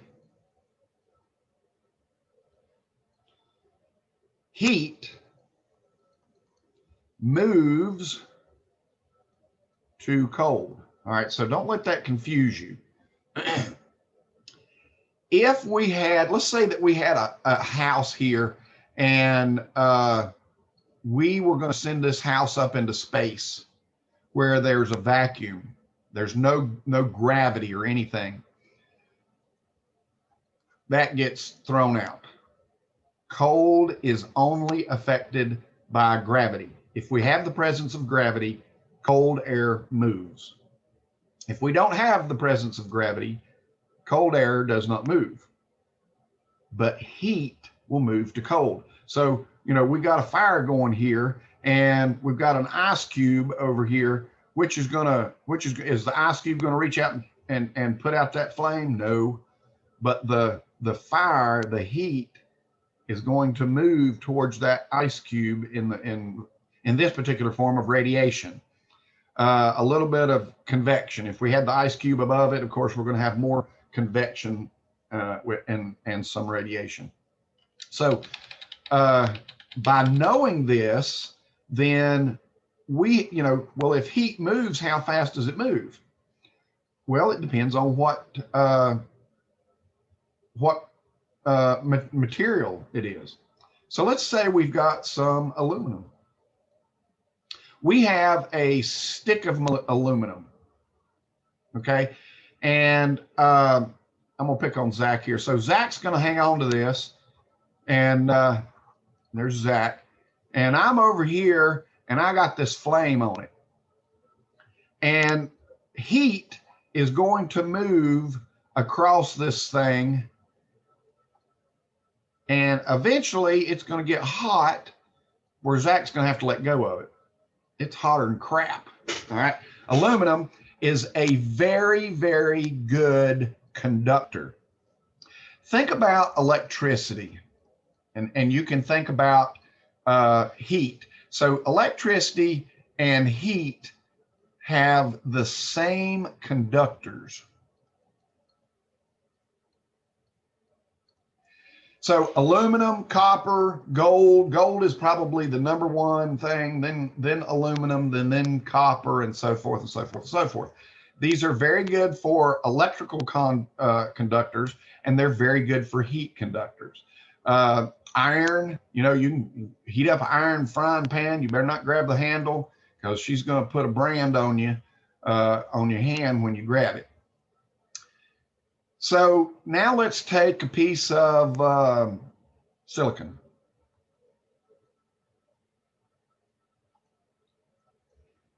So we take a piece of silicon, same thing, same design, same shape and everything. It's a little flimsy, but nevertheless. And this time Crystal's going to hang on to this thing, and we'll leave her a little pink here and give her some hair. Even though Zach had hair too, I was probably drawing myself earlier. So she's hanging on to this piece of silicon here now. And here I'm just being an ass, and I'm trying to burn her. And so I've got heat on this thing. Well, it doesn't move. Heat don't travel down this thing. It doesn't do anything. So the U factor is going to be very high for a piece of aluminum and very low for the silicon. Now let's think about our windows here for a minute. So, and I always talk about windows is because windows and doors are sold with a U factor on them. This U is equal to somewhere around 0.33. Now, an R value and a U factor are very complementary of each other. They are inversive, meaning that an R is equal to 1 over a U, and a U is equal to 1 over the R. So it's very easy to convert these and figure out what's what, you know, put oranges to oranges. So we've got a wall here that we know has to be an R13 plus 2, and then we stick a big old window in it. It kind of goes back to what I was telling about earlier with that bathtub and the plunger. All right, here we've got a wall that's R13.2, and we've got a window that has a U of 0.33. Well, let's convert that. So to say that R is equal to 1 divided by 0.33. So 1 divided by 0.3333333333 equals 3. So now we know that the R value for this window is an R3. Well, look at there. There's that. We don't have a stopper in here. We've got a sponge or a coffee filter or something here. So it's slowing that heat loss down as far as you're thinking about that water, but we're in a wall. So we have an R3 for the window, and the rest of the wall is a 13.2. So that gives you an idea of what a U and an R is. The U is the speed in which the heat is flowing across the material, and a U is the resistance.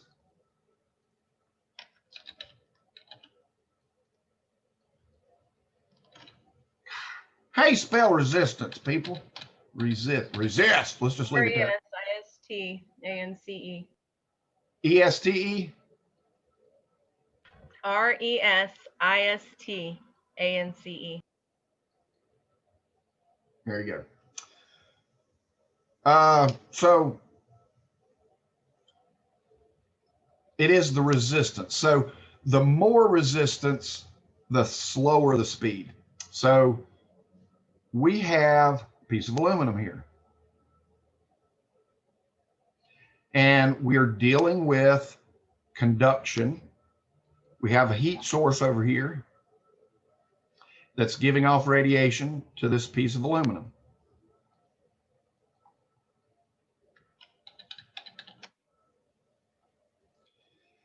So on this side, it's going to give it off too. Let's think about this door. We got an aluminum door here. How can we slow this down?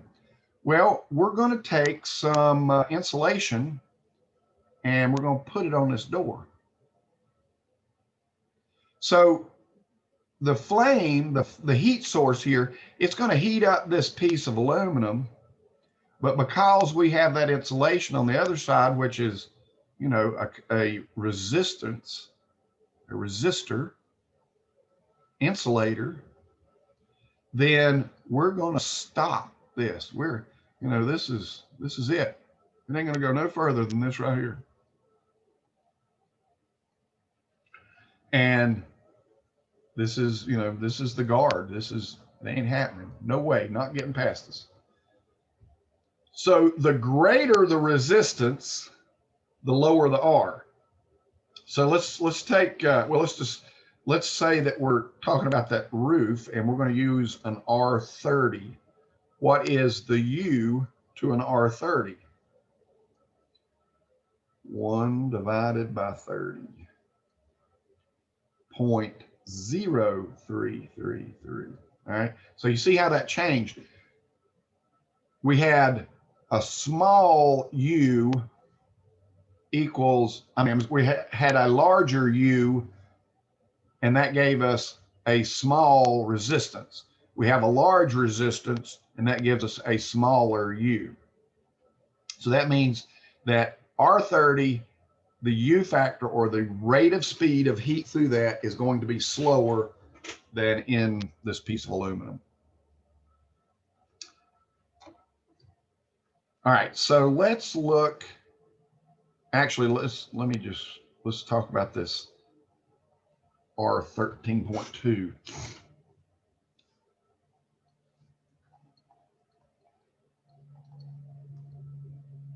Or 13 plus 2. 13 plus 2. So we have our wall here. We've got our cavity, And we've got our siding on the outside of it. And inside of it here, we have our insulation. According to North Carolina code, this has to be rated a minimum of R13 insulation.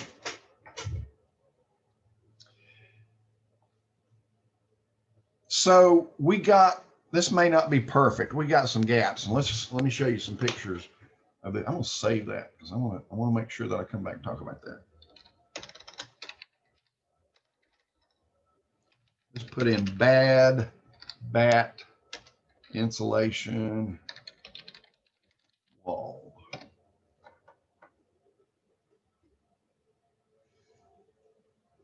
That's a ceiling, but it still sucks. There we go. That's terrible.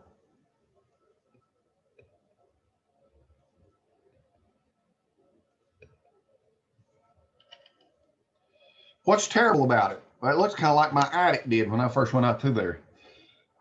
Mainly because we don't have the full fluff in here.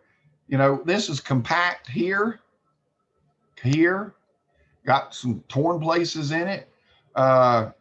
Definitely thin area right through here. Got some folds. It was attached to the stud the wrong way, right through here. And that creates all of these terrible, terrible places. So these terrible, terrible places, let's look down on the wall. There's the outside.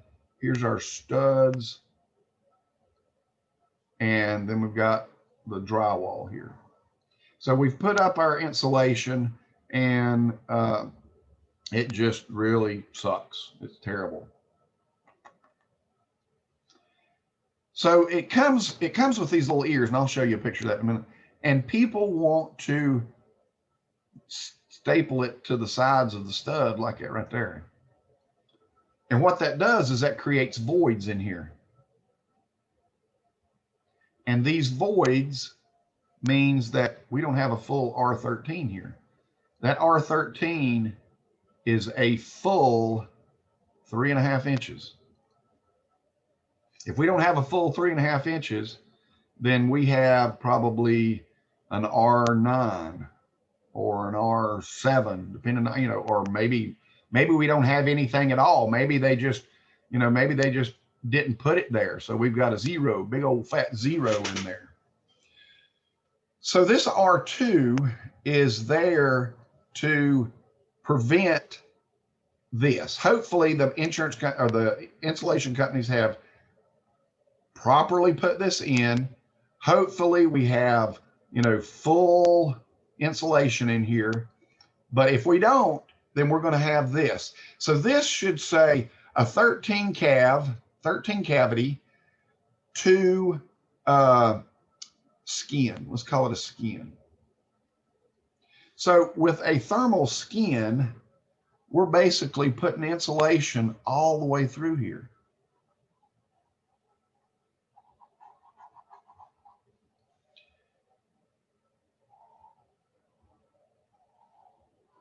And by doing so, we're putting a stop to some of this, just like we had that piece of aluminum.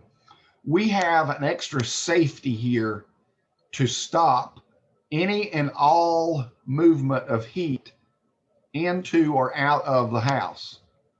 Even though we didn't get this perfect, hopefully we've got the skin on there.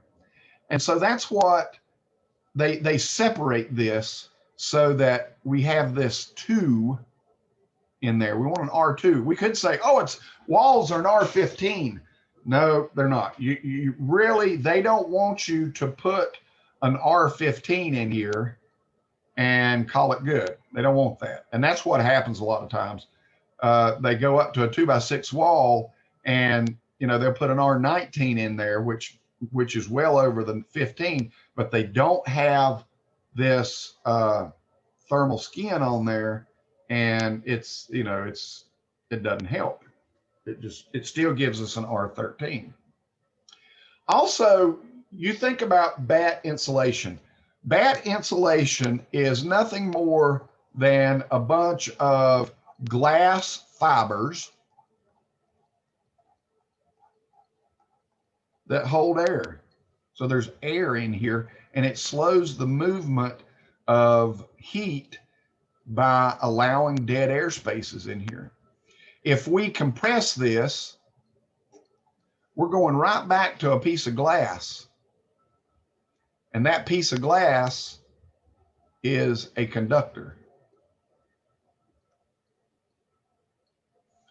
This, when it's fluffy, is an insulator. So, fluff is the stuff. That's what you want. You want fluff in your insulation. You don't want it compact like we were looking at in this picture here. This is horrible. This is terrible. We need 3.5 inches of total, complete, beautiful, fluffy insulation.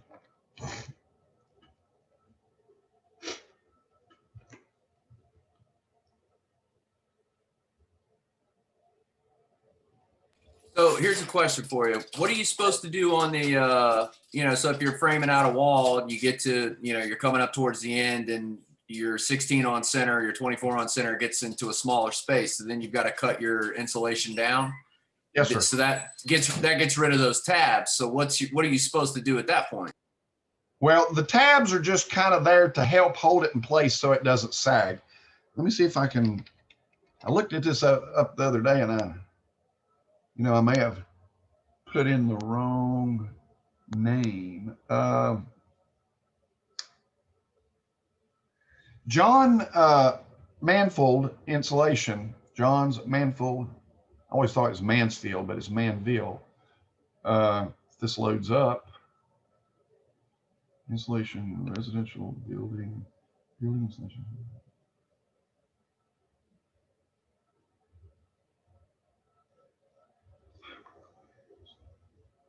I'm hoping it's going to have some pictures. I don't know what's wrong with I know what's wrong with my internet right now. I've got my daughter's teaching high school on my internet, and then I've got another son that's on, he's doing internet stuff with the hospital. Well, it's not going to give me a picture. Getting ready to sneeze, hang on. Whoa, Lordy. Okay, so the John, well, I can't find a good picture, and I had the same problem the other day. Let me explain to you what's so good about John Manfield. Every fourth bat in John Manfield has perforations at different lengths, or different widths rather. And I don't know what these, I don't, what? That guy right there deserves $10 million. Doesn't he? Why doesn't Orange Corning do it? I don't know. But so you can literally tear this with your hand. It's because it's perforated. But so let's go with the pink stuff here. We got the Orange Corning stuff over here. Really, all truthfully, what you need to do is you need to take a straight edge, and I have an 8-foot long piece of angle aluminum. So it's like, it looks like that. It's just a piece of aluminum, 1.5 inches by 1.5 inches that I use, and I put down here. And I want to tell you something. When you're cutting that insulation, if you're using a razor knife, you're doing it wrong. Go out and get yourself a Ginsu knife. Oh my God. Now, you don't go out and buy a real honest to God Ginsu knife, but the blades on these Ginsu knives are fantastic. Go to the dollar store and buy you a Ginsu knife. I actually like the ones like this, like the chef's use right here. That's got the little rounded point on it. These have a serrated edge on it. And of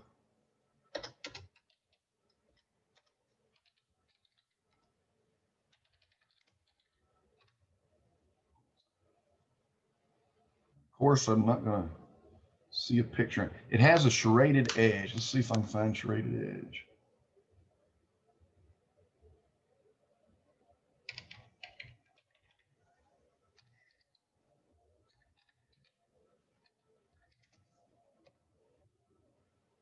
There we go. It has a serrated edge on it like this right here. And go, I'm serious as a heart attack. Go to the dollar store and buy you a serrated edge. I call them a Ginsu knife. It's a Ginsu type knife. That is the best knife in the world to cut insulation with. Now, why in the world would you say that? All right. So I'm going to look at it from the side here. So I've got this down on my table. And what I do is I take this L and I crush this down as small as I can get it. But if I'm using a razor knife,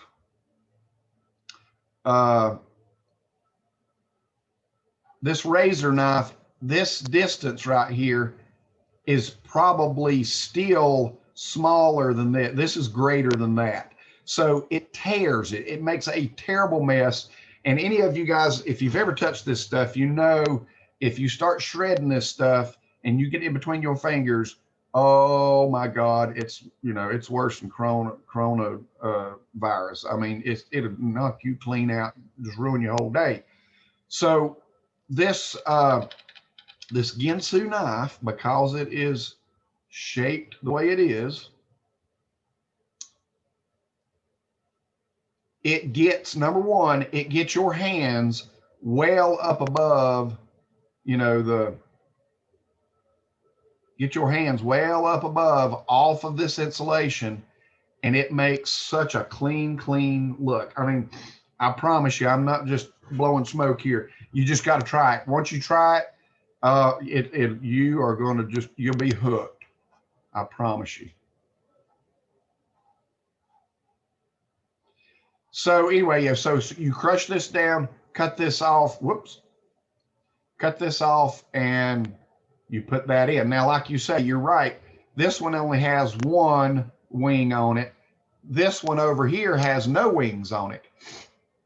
But the wing is just there to help prevent this from sagging. Again, you don't want to overstuff this, but at the same time, you don't want to leave a gap. So if we've got a space between two studs here, then we need to do the best that we can to get it just perfect. We don't want to stuff it in.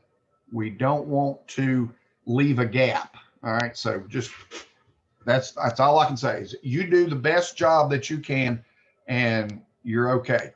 Just don't take those tabs and fold them on the inside of the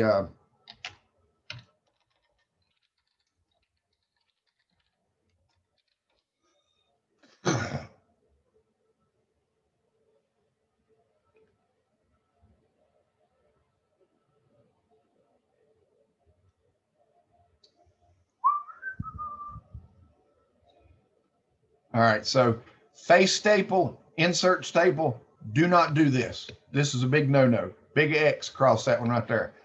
That face staple needs to go. There's what I was trying to think.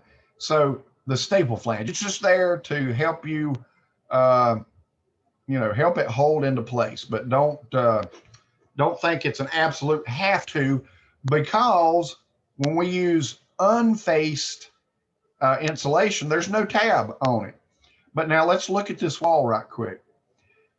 So over here, we have a piece of insulation. Look how nice and clean it looks up through here. It's full fluff. But look right here. This may have been ½ an inch bigger than this area here. You know, maybe, so this is, we're looking at 14½ inches from inside stud to inside stud on 16-inch centers. And this might have been a 13. So instead of cutting, and it's hard to cut, you know, a half an inch or an inch off of this insulation, instead of cutting it, he stuffs it in. So in the long run, if we took a thermal imaging of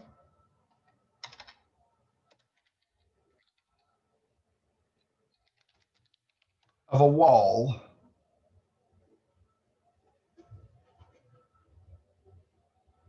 if we took a thermal image of this wall, you can see where the studs are. Let's go to this one here. Maybe, yeah, that one's okay. Let me just make that one bigger. Okay, so let's look at this for a second. So we have a couple of things that's going on here. Number one, we got this very cold corner here.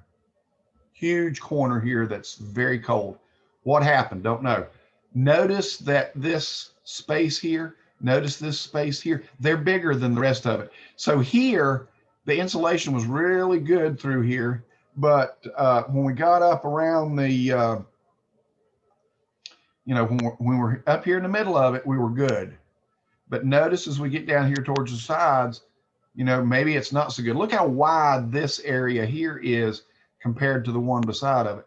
We get very dark lines, or we get these lines that are smeared like this. I mean, it's very dark, right? I mean, it's very wide right there. Where over here, we get a distinct line that's smaller.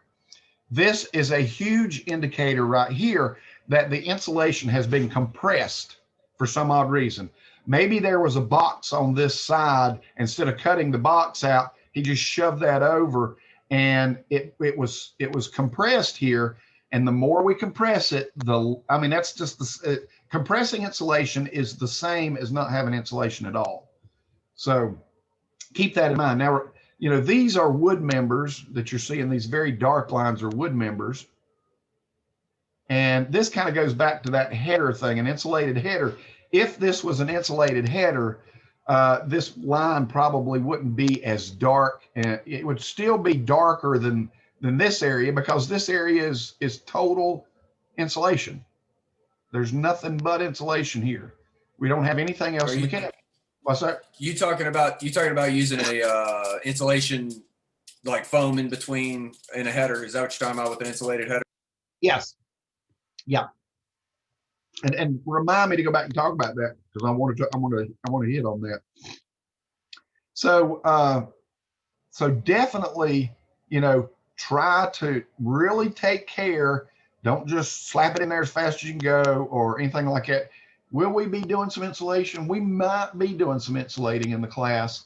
I don't know what projects we've got going on right now, so I'll have to check that out. But I do believe that we will be doing some insulating in here, and I want you guys to be able to know how to put this in. So really pay close attention, take your time, and do a right job. You know, if my father used to tell me, and he didn't write this, but he used to tell me, if you've got enough time to go back and fix it, you had enough time to do it right the first time. So take time to really pay attention to that.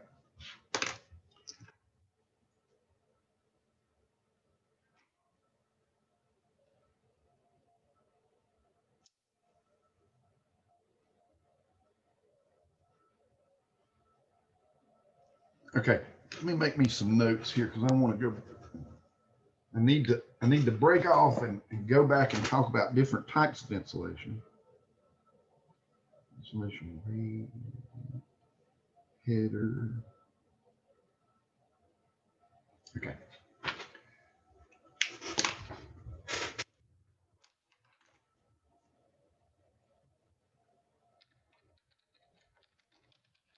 If you search R value table, go right down here to the coloradoenergy.org. They probably have one of the best R value tables around. And so an R value table basically goes through here and tells you what types of insulation, what types of construction material, sheathing material, siding material, interior finishes, floor material, windows, doors, all of this, even air, what their R value is. And what we do with that is we can calculate this. Matter of fact, let me put that on the note too. I'm going to show you how to do a wall calculation. But I want to talk about some of these different insulations here. So a bad insulation, we've been kind of looking at bad insulation, talking about bad insulation. Bad insulation is nothing more than this, the itchy stuff, you could say. So this actually gives you a very good picture of what I was talking about with this R13 plus 2. Let's say that this is the outside of the house. So the outside of the house, we're going to put OSB directly to these studs. You know, what does all that mean?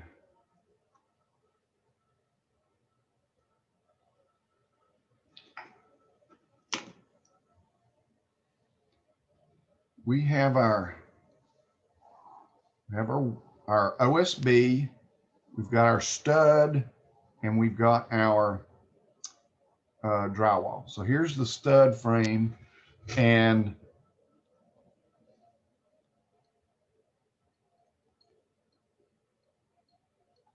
let's talk about conduction. If this piece is touching this piece, is touching this piece, then heat can flow perfectly through it all. If I have, let's say that this is an OSB, and we'll say that this is blue board, then I have a stoppage in here that just kills this conduction. Heat's going to get to the OSB, but it's not going to get any further because there's an insulated factor in here where these two are not touching. If you've ever done any type of, so I think most of you guys have had blueprint reading with me. And if you remember in the lake house, we had, no, I'm sorry, not the lake house, in the 2-unit apartment. In the 2-unit apartment, we had that center wall, and it was framed in this manner. This was a 2x6 top and bottom, so the plates were 2x6s, and then we had 2x4s that were spaced, you know, opposing like this. And we had, and this kind of goes back to that next chapter, which I'm not going to spend a whole lot of time on because I'm going to talk about right here now, is the soundproofing, sound control. And it goes back to this same thing of heat movement. By pulling these two apart like this, vibration cannot, you know, it hits this, and this vibrates, and this vibrates, but this does not. We fill this area in here with insulation, and even the air stops. So before, if we didn't have insulation in here, we would get some air fluctuation through here. We vibrate that air just like your eardrum, just like a big drum, and then it's gonna vibrate this wall. But by putting this insulation in here and separating these studs the way we do, then we lessen the sound movement through here. Well, the same thing happens with heat. If we put an insulator in here, then we have prevented this heat from heating this to heating that to heating this to heating that and so forth and so forth, and it stops. The only places that we have weaknesses are where, you know, either A, we have something less insulated in here, or we have maybe no insulation at all. So that goes back to that picture that I was showing you here. All right, so, you know, because this touches the OSB, then we're going to have transference of heat through there, or loss of heat through there. But here's good. So bad insulation is nothing more than fibered glass. So it is very small strands of glass, and it holds air in there and stops the flow of heat in there.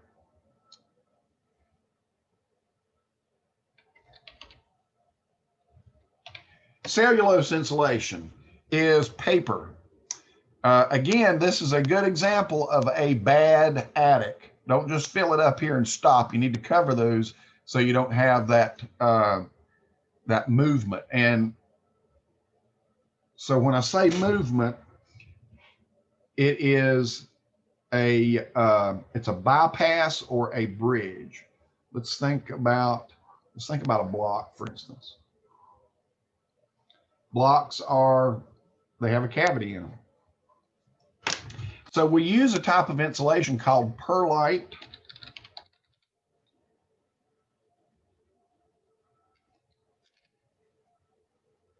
or vermiculite. So what's the difference? Perlite or vermiculite. So this is perlite. Perlite is, both of these are mined minerals. Perlite is a white form and you see it in potting soil. Vermiculite is a mineral that you also see in potting soil, but it looks kind of like cork, looks like shredded cork. This looks like the little bead balls that you see in expanded polystyrene. All right, both of these are minerals, and so what they do is they fill up these cavities with either vermiculite or perlite, and they think that this is going to prevent heat movement. Okay, so bear with me. We have a heat source out here, and it hits this block. Everything in nature is going to make itself equal, and there's no way in hell you're going to ever change its mind. So because we filled this up full of perlite and vermiculite, all we have done is waste money, because the first thing that this heat's going to do is going to go to the least resistant area, and it's going to move right on through this thing and right on out. This is called a thermal bridge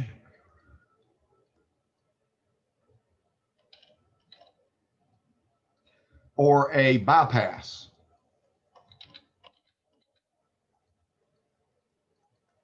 Well, a bypass just does nothing more than just goes right around it. All right. A bridge takes us across the water. So if you've used perlite or vermiculite in these cavities, you have done nothing but waste money. What can you do? Either on the outside and or the inside, you go with that skin. And you can, this insulation, you can do either or, which the outside is going to give you a better result. But if you're trying to renovate a house, you don't want to move all that dirt to do this basement, so you're going to put it on the inside. All right. This absolutely puts a stop to that transfer of heat.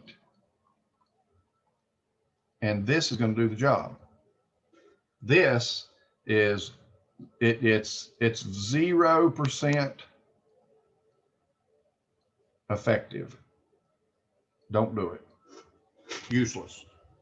Even if you did it in combination of these two, you're wasting your money, because it's still going to go right around it every chance it can. So just keep that in mind. All right, so that's perlite and vermiculite. Perlite and vermiculite, they have their places, but generally it's in walls that are solid like this, where you can absolutely pour it full. So it's got to be constant before it works. So, sorry, I didn't mean to take a left turn there. So we have the blown fiberglass. I showed you the bats, but you do have blown fiberglass and the blown cellulose. The blown fiberglass, you imagine cutting a bat insulation and getting it between your fingers. Imagine having it in your ears, in your hair, in your eyes, in your nose. Hopefully you're bound up and looking like you're going into some virus-stricken area here, but when you do fiberglass. Cellulose is a little bit less invasive to your body, I guess you could say. It will still kill you in a heartbeat. Always and forever have masks and goggles on when you're blowing any insulation at all. Fiberglass insulation is just, if you get enough of it in your lungs, it's going to cut your lungs all to pieces. If you get the cellulose in your lungs, it's going to, it'll clog up your bronchial tubes, and it's either one of them's deadly. I mean, they're just not good. So make sure that you use good practices when you're putting this on. You can also put cellulose on wet. So it's not like it's saturated, but just a little bit of moisture is added to it, so it sticks to itself a little bit. So you can fill up walls in this as well. And once the walls are done, then you can go back and shave them off and make them look really nice. The blown type insulation, whether you use it in an attic, whether you use it in a wall, is a very good type of applying the insulation, because it fills up all the gaps. You have less gaps with this type than you would with like a bat or even a rigid insulation. Rigid insulations are hard to put in between your joists and so forth because wood moves and so forth. So keep that in mind. Oh, and you can also buy them in blanket type forms too. You see these as soundproofing guides. In some of the old cars, they used to put this in the hood. It was to the top of the hood of the car to kind of cut down on sound a little bit. And also, if you pull up your carpet in your trunk, you may find that there's a little bit of this cellulose insulation in here. This type of insulation has a flame retarder that's added to it so it doesn't burn. And it just, it looks like a rat bed, but it's just recycled paper, and it's pretty good. It actually has a better R value per inch than fiberglass. So this is my preferred loose fill insulation. If I could afford or had the technology to add the moisture to it to get it to stick in the walls, this is the way I'd put it in my walls as well.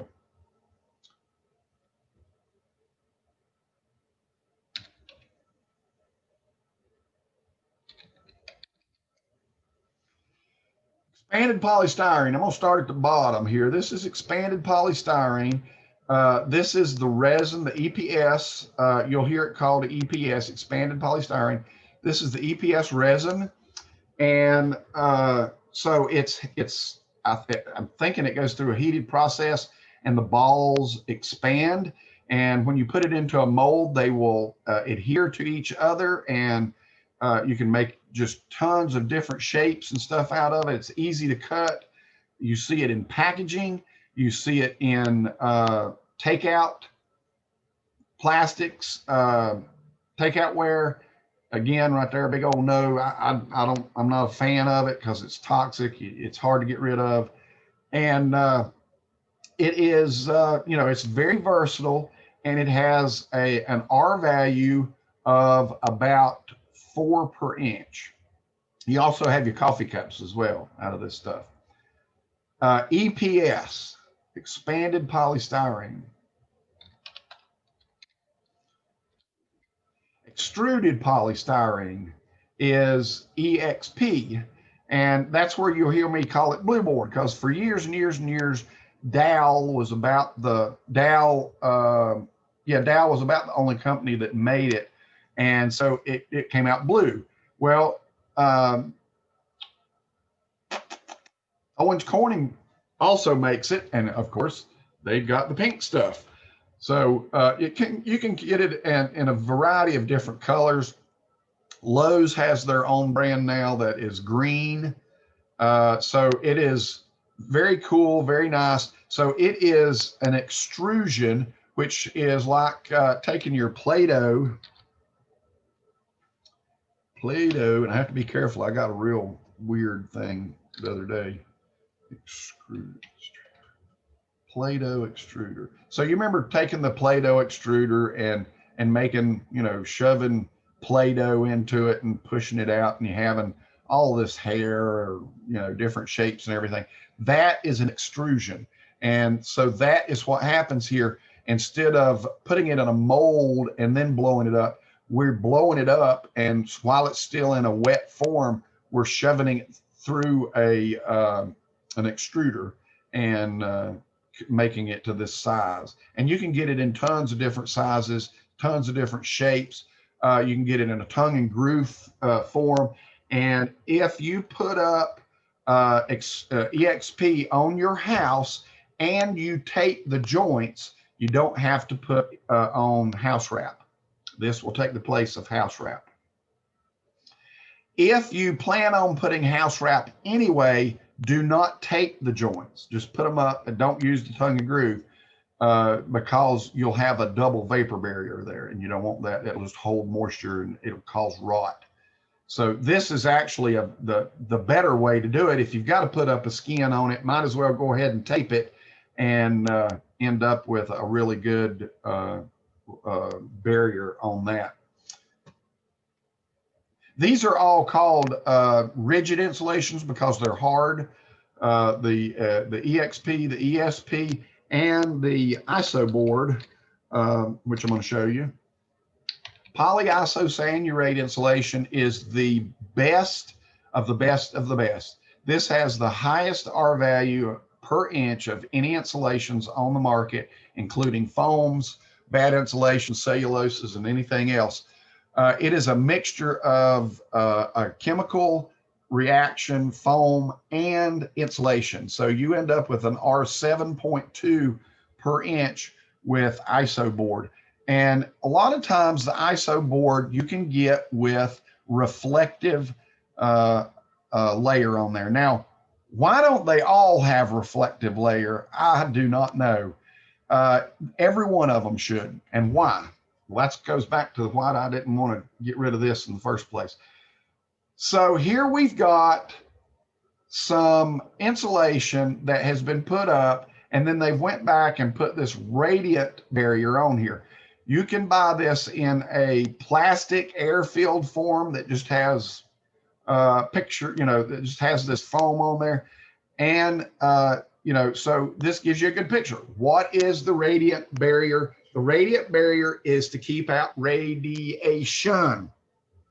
This is really new technology. How new is it? It is not code.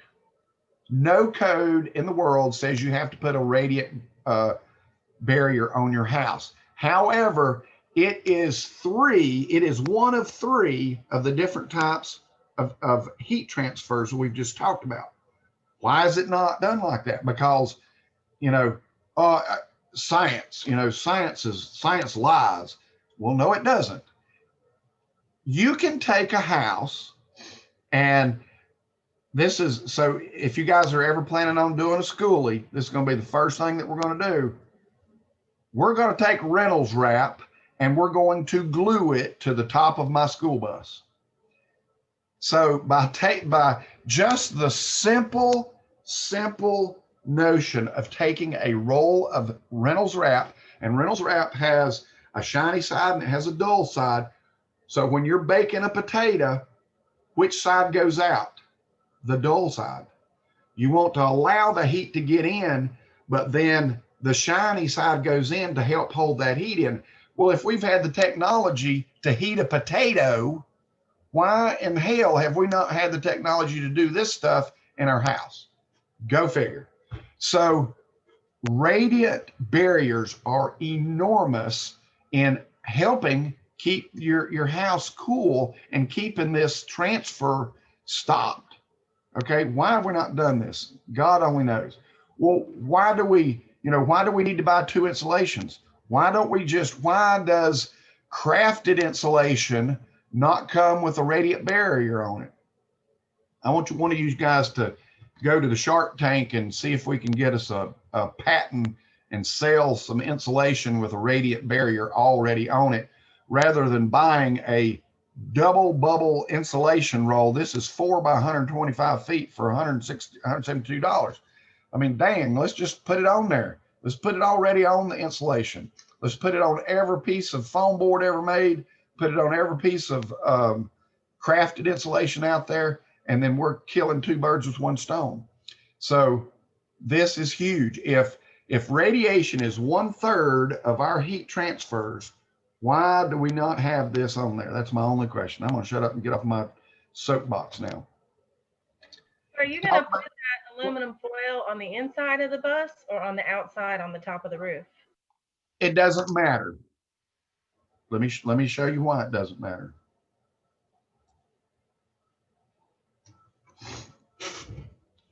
So let's take a wall, for instance. All right, so I'm gonna put my Reynolds wrap out here. This is outside. So the radiation is going to be stopped at this point right here. It's going to bounce off, right? That's where you'd think you'd be the best place to go. But now let's think about this. I'm going to put Reynolds wrap around my house, and when the sun sets to the west, my neighbor over here is going to be blind as crap for an hour because the sun's going to be hitting his house. All right. Well, it's also ugly. So we want to hide it with something, so we can put it behind something. All right. If we're doing our roof on our house, if we put it on the outside of our OSB, this is our OSB here, and we're going to put this to the outside of our OSB. Can we walk on this stuff to put the shingles on? Not without tearing it all to crap. So really putting it on the inside would be the best notion here. Notice this guy over here, he's putting it, and I don't know why, what kind of radiant he's got there. He's putting it out here. He's not even putting it here. And I don't know why, but it's okay, because it doesn't matter where this goes. It's going to stop the flow of heat here, or it's going to stop the flow of heat here. Now, let's think about that school bus for a second.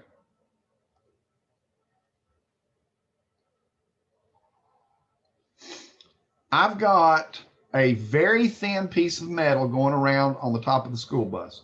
And then I have some ribs that go across through here. And then I have, I thought I'd done that in a different color.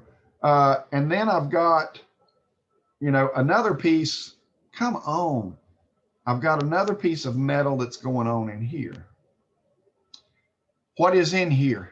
There is nothing more than just a very small mirror, maybe some of that cellulose insulation in here as a deadener, as a sound deadener. Anybody's ever ridden a school bus know that they're not very quiet, all right? So that ain't working too well. If I put the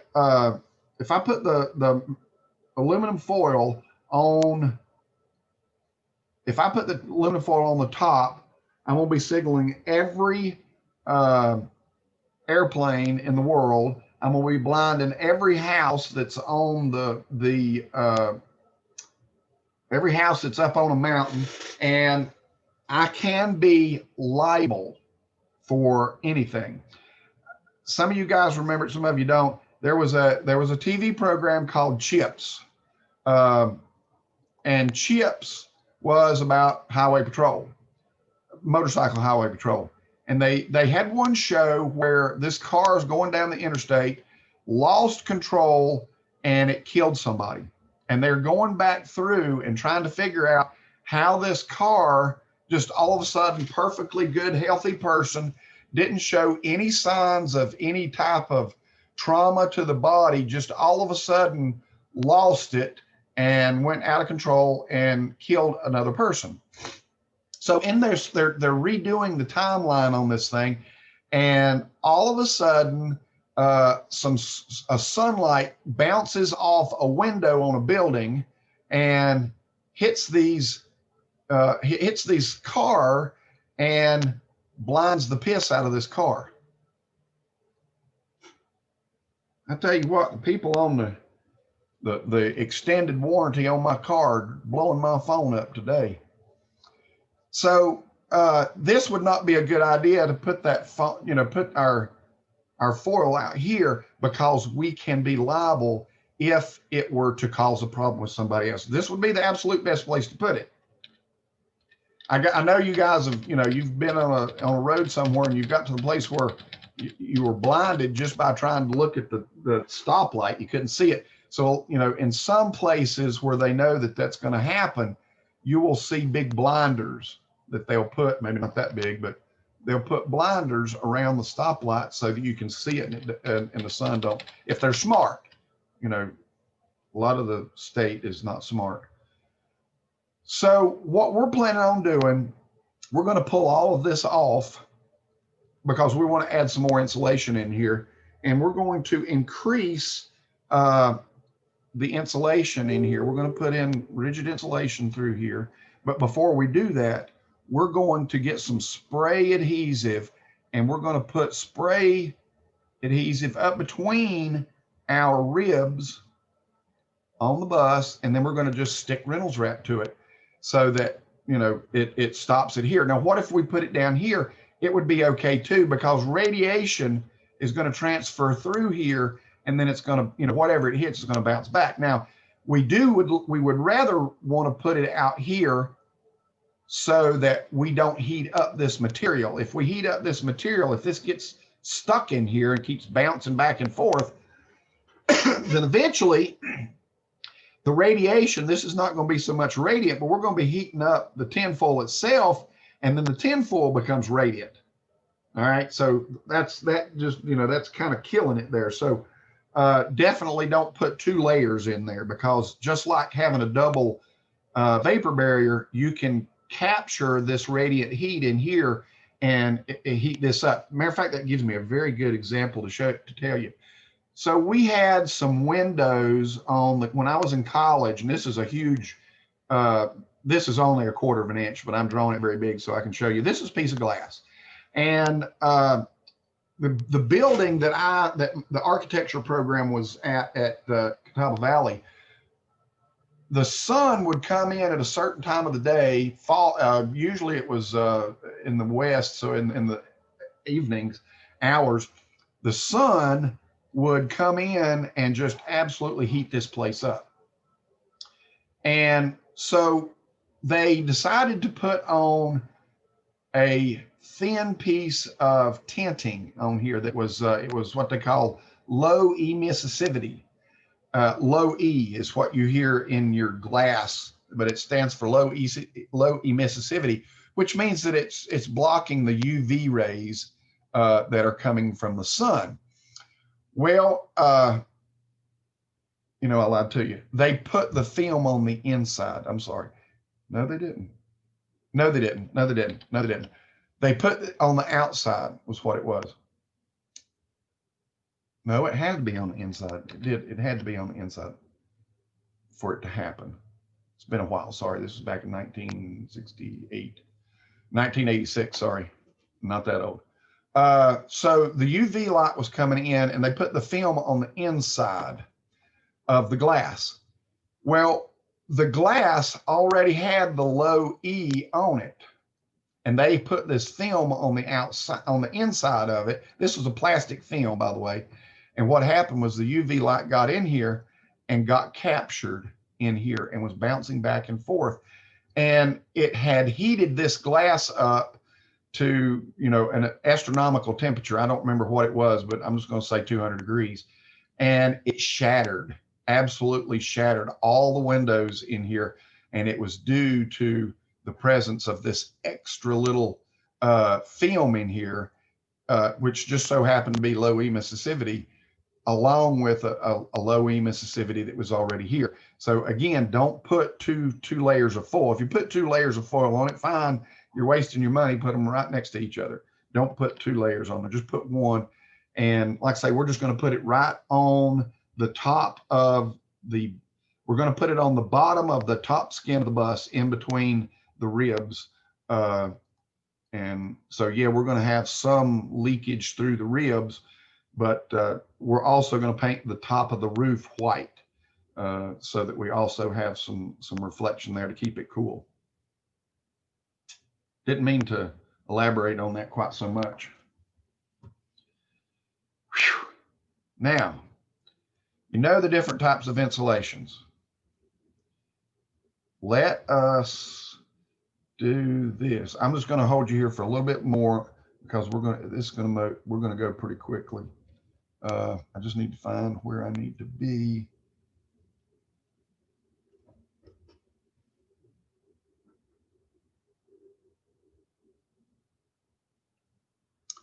So we have a way of calculating. No, I got one other thing I forgot to talk to you about. I'm glad I made that list because I just looked at it and realized that I had not talked about everything. Actually, since I'm here, let me see if there's somewhere I thought I put it up here. Actually, I can probably find it quicker.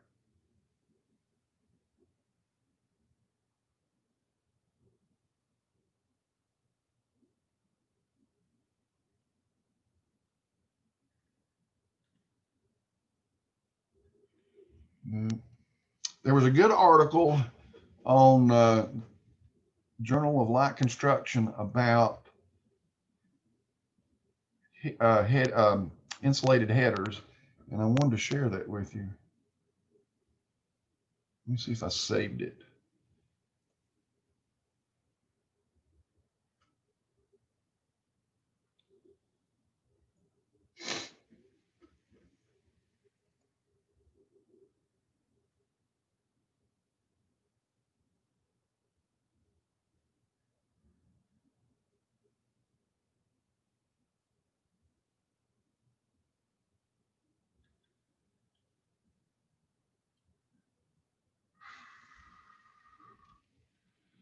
I don't see it anywhere.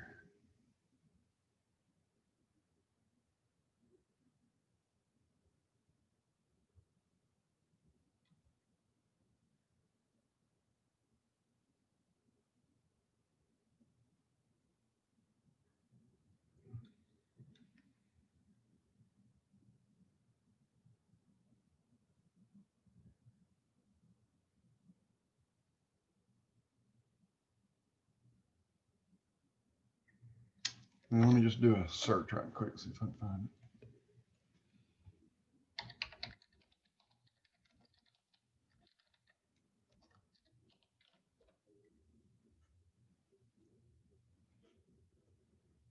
There's what I was looking for without the advertisements. Come on, people. I guess I should have signed in and I wouldn't have these stupid advertisements showing up. There we go. Okay, so insulated headers. So there's always been kind of a debate on, well, where does the insulation go?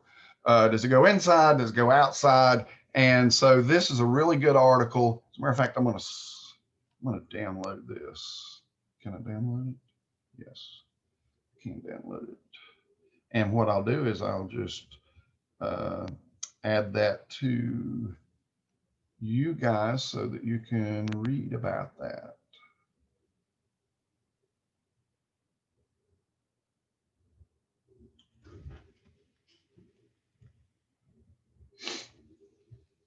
And without going into depth, I don't remember which one they recommended.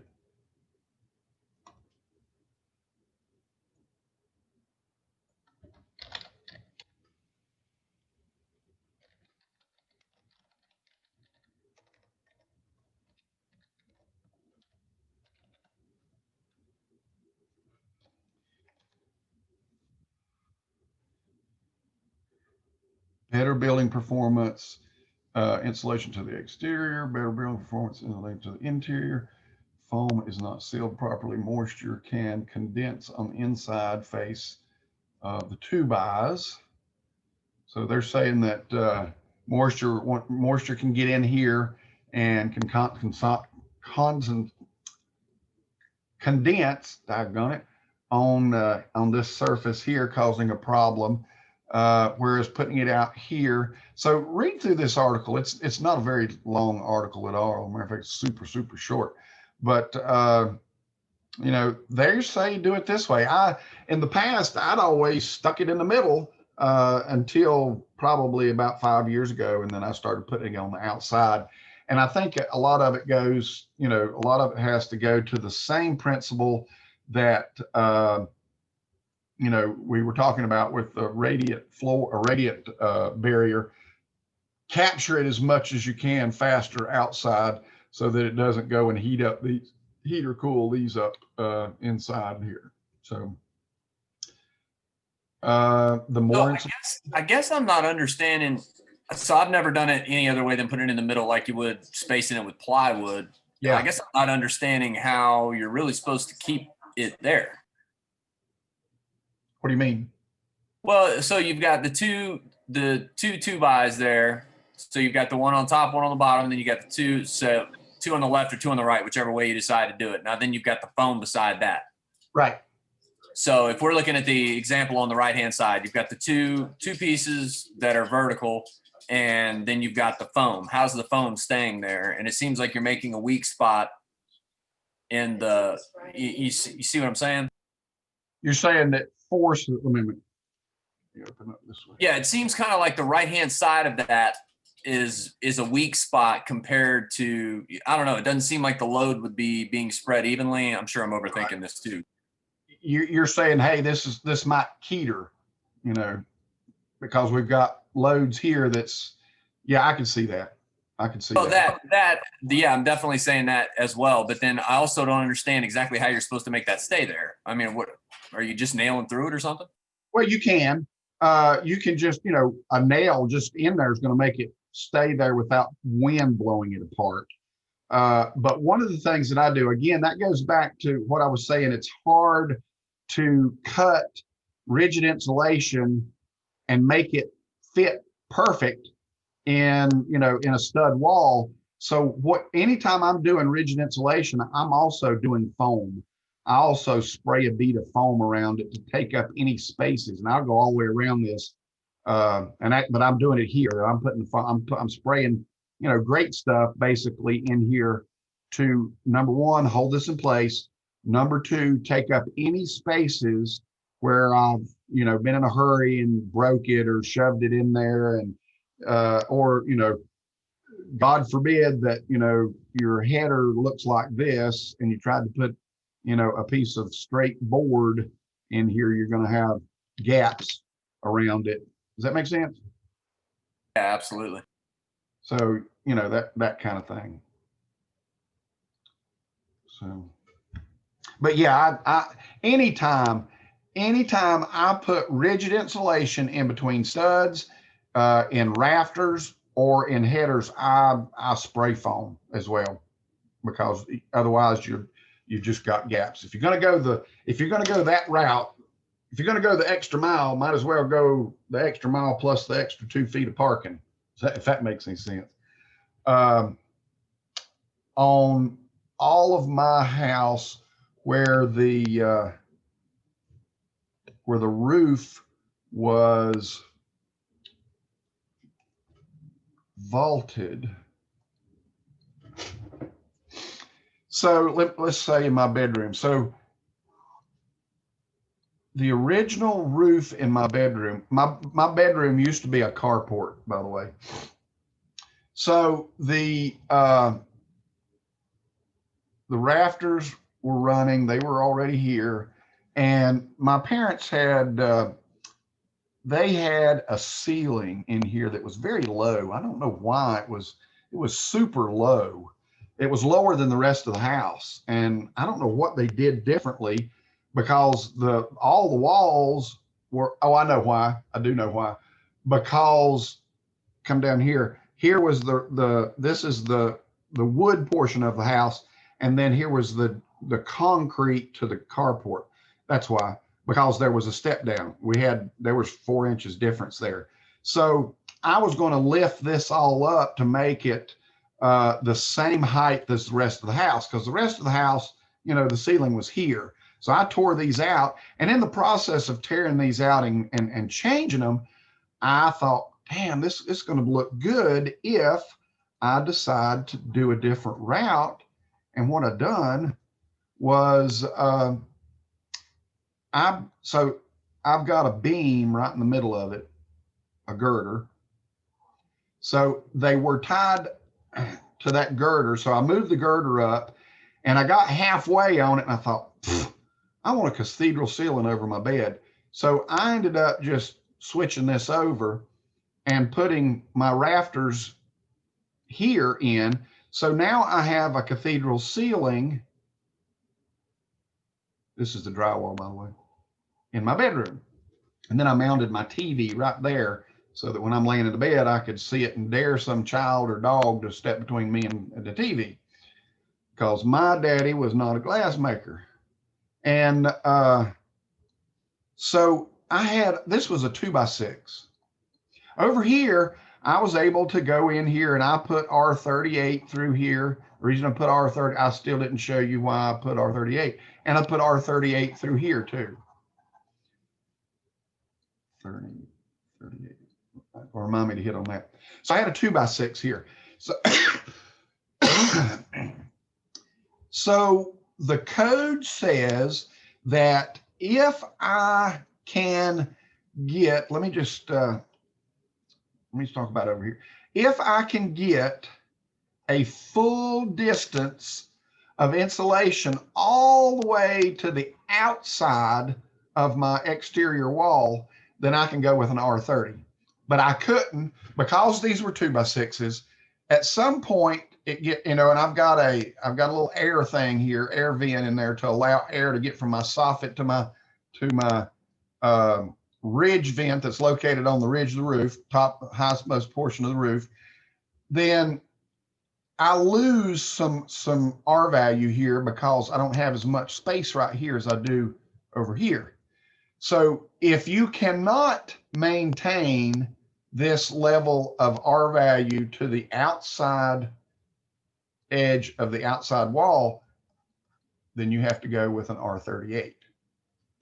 Well, over here, I've got 2x6s. This, if I were going with a bat, and let's just go back over here to the R value table. All right, so I'm looking for an R38. Right there's an R38.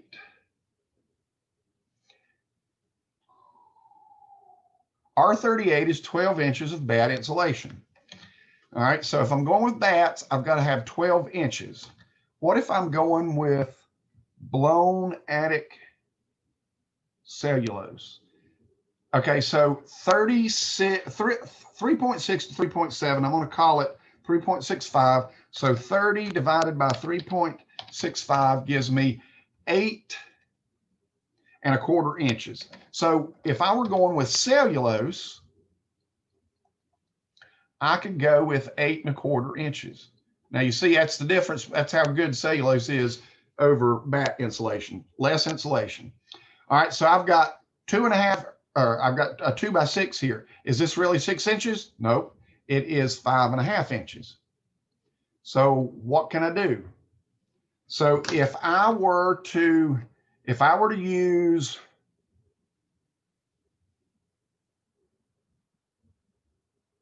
expanded polystyrene whiteboard, R4 per inch, 4 times 5.5, R22, can't do it. Let's go to the EXP, which is 5 per inch, 5.5 times 5, 27.5. Man, we're close, but no cigar.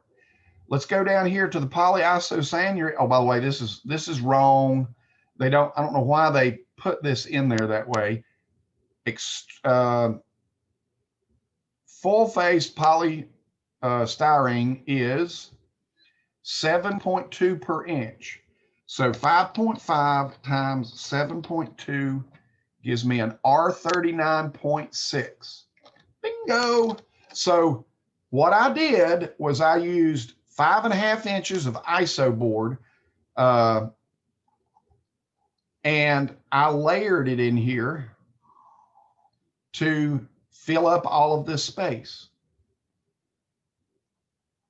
And that is how I insulated that area there.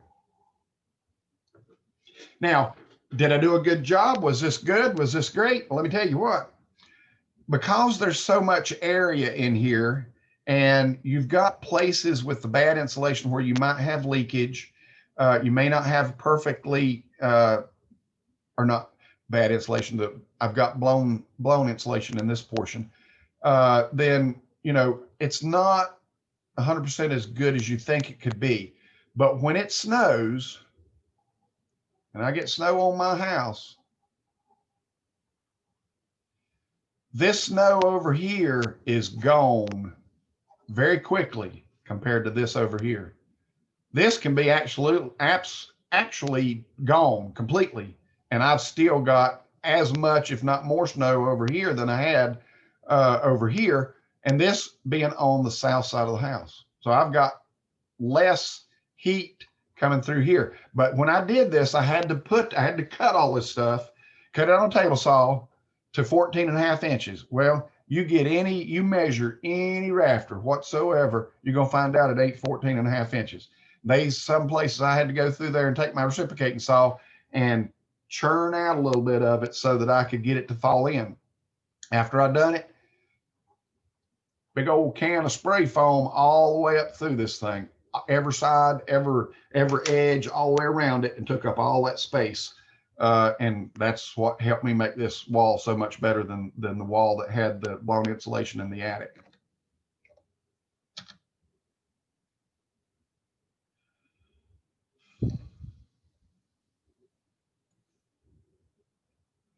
Okay, last thing, and then I'm gonna shut up.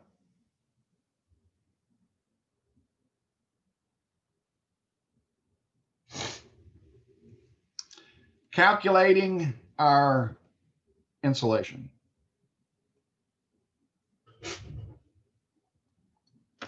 Actually, I think I've got a picture.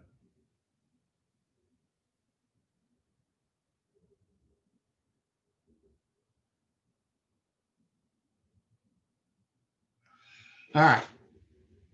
So when we are looking at our wall, I'm gonna blow this up a little bit.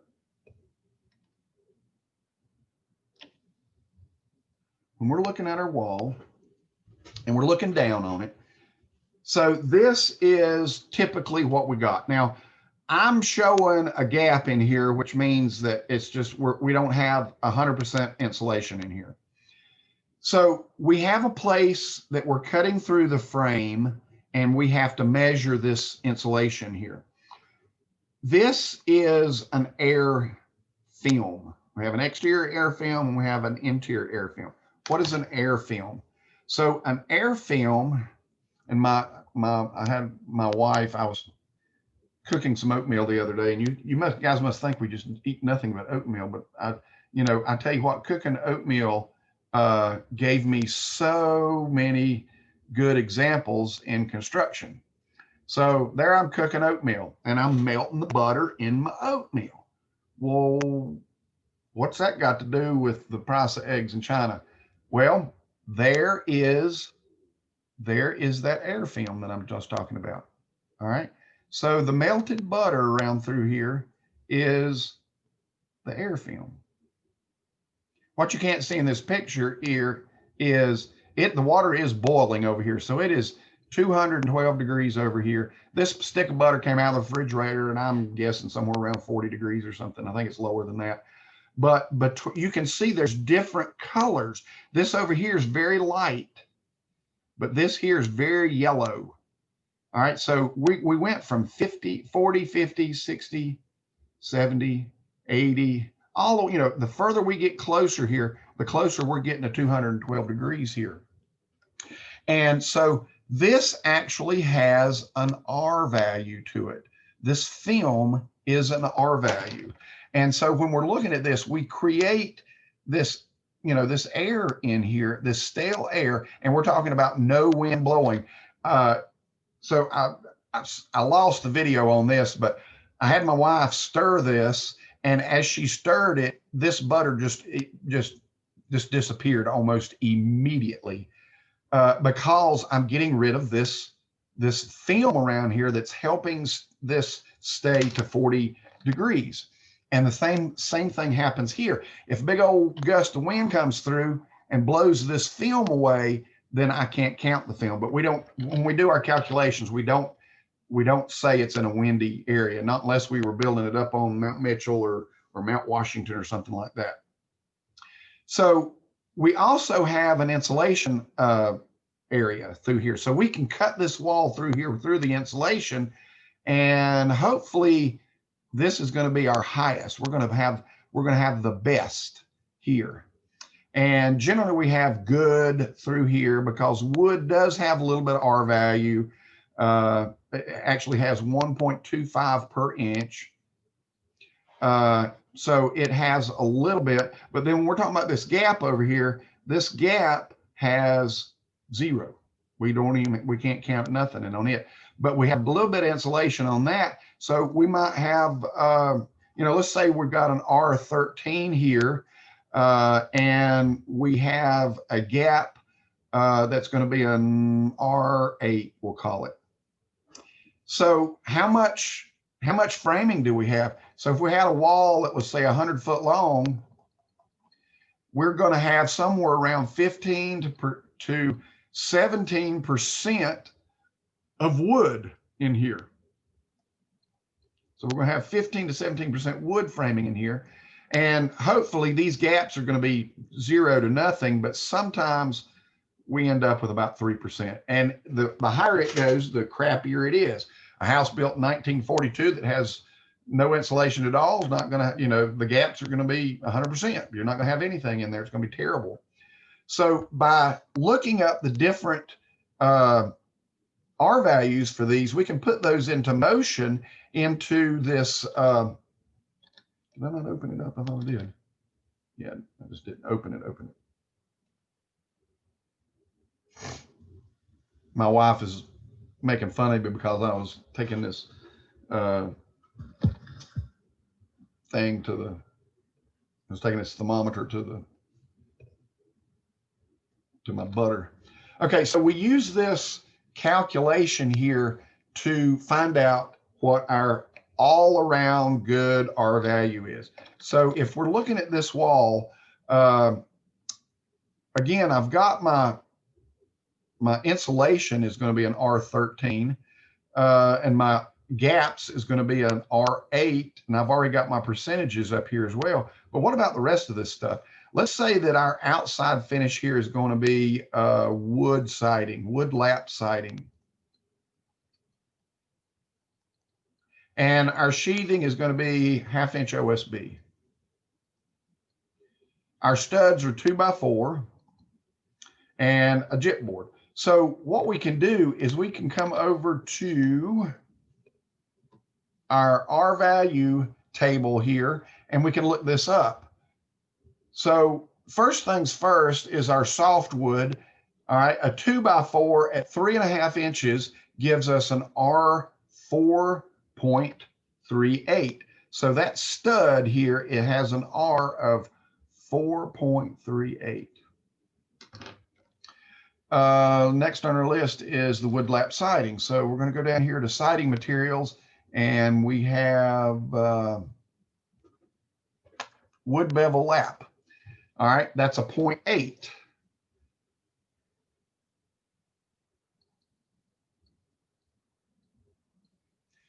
OSB, 1/2 inch OSB. OSB and plywood are counted the same. So 1/2 inch OSB plywood is going to give us a 0.63.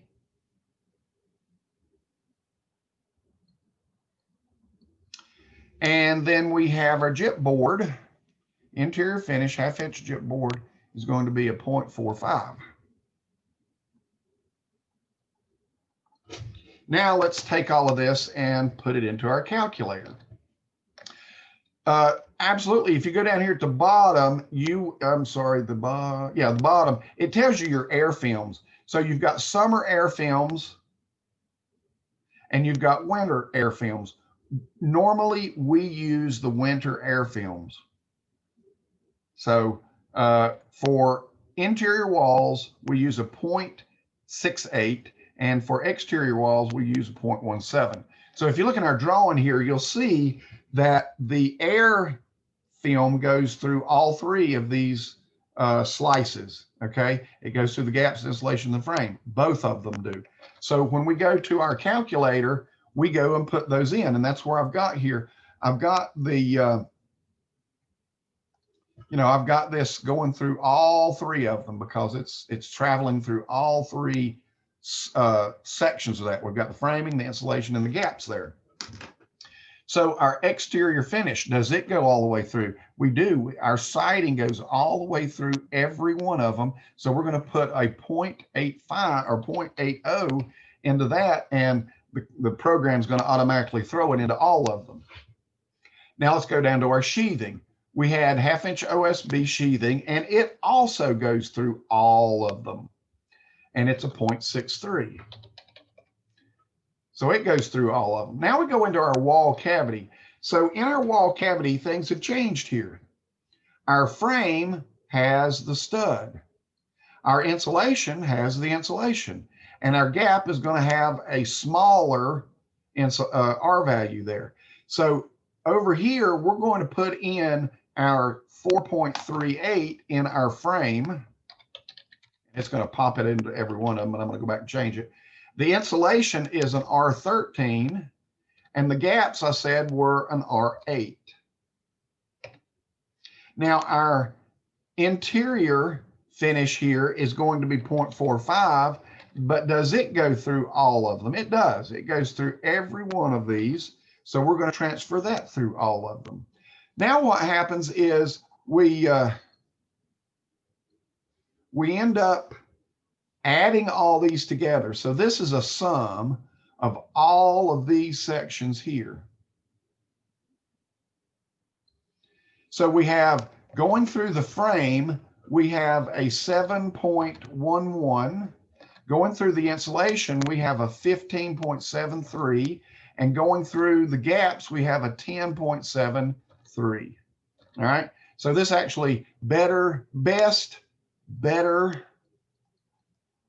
good. All right. So went from really good to so, and this can change depending on how many gaps, how much percentage of gaps and so forth you got. Well, again, we got 17% wood, and we have 3% gaps. So that means that we have a lot more insulation. So in the calculator, we can go in here and we can put in our frame percentages, and we'll say it's 15. We're going to keep it low. And it automatically takes out for our insulation. Then we're going down here and we're going to put in 3% gaps in our for our gaps. And then so we're going to have a total of 82% insulation. So I'm just going to put a 1 right there. And what that does is that says, actually, I'm going to put in 100. No, not there, here, 100. There, that way you can see. So 100% or 15% of 100.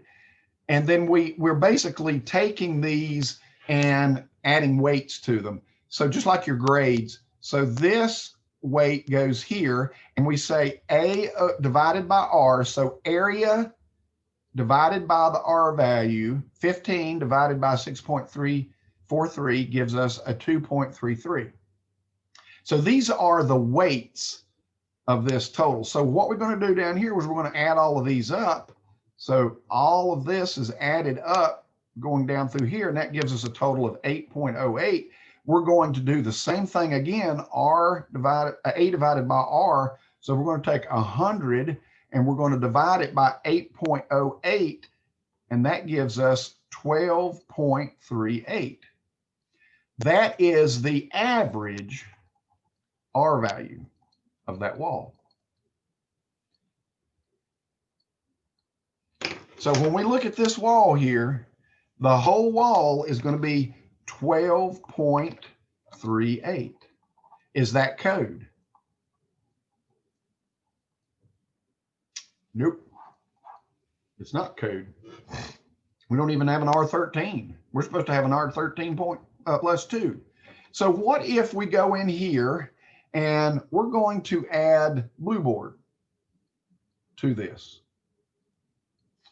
So I go over to my chart here and I'm going to look up blue board, which is extruded polystyrene, and it's 5 per inch. And I have a 1/2 inch. Let's say we're going to put a 1/2 inch up here. So that means that I'm going to have 2.5. It's going to be an R2.5, and that's going to go all the way across. Well, now we're at 15. Did that work out? Well, that's what we're trying to get, right? We have our R13, because the code says R13 plus 2. Well, we added our 2 and went a half above it. So that is now code.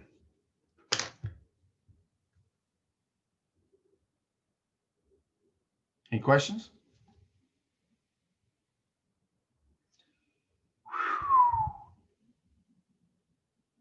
Did I bore the hell out of you? Not too bad. Not too bad. I know this is construction 3, but sometimes I feel like I'm either a mathematician or a science geek.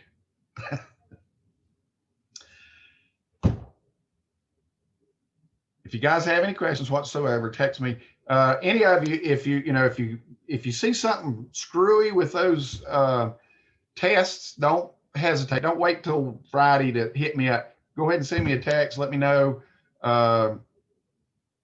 Actually, send me an email explaining it, but send me a text to say, hey, check your email. Okay, so that way I'm sending it to a computer and I can deal with the Moodle thing. All right, guys, have a great weekend. My ass is going out to the bus now. We'll see you. Thanks, you too. Take it easy.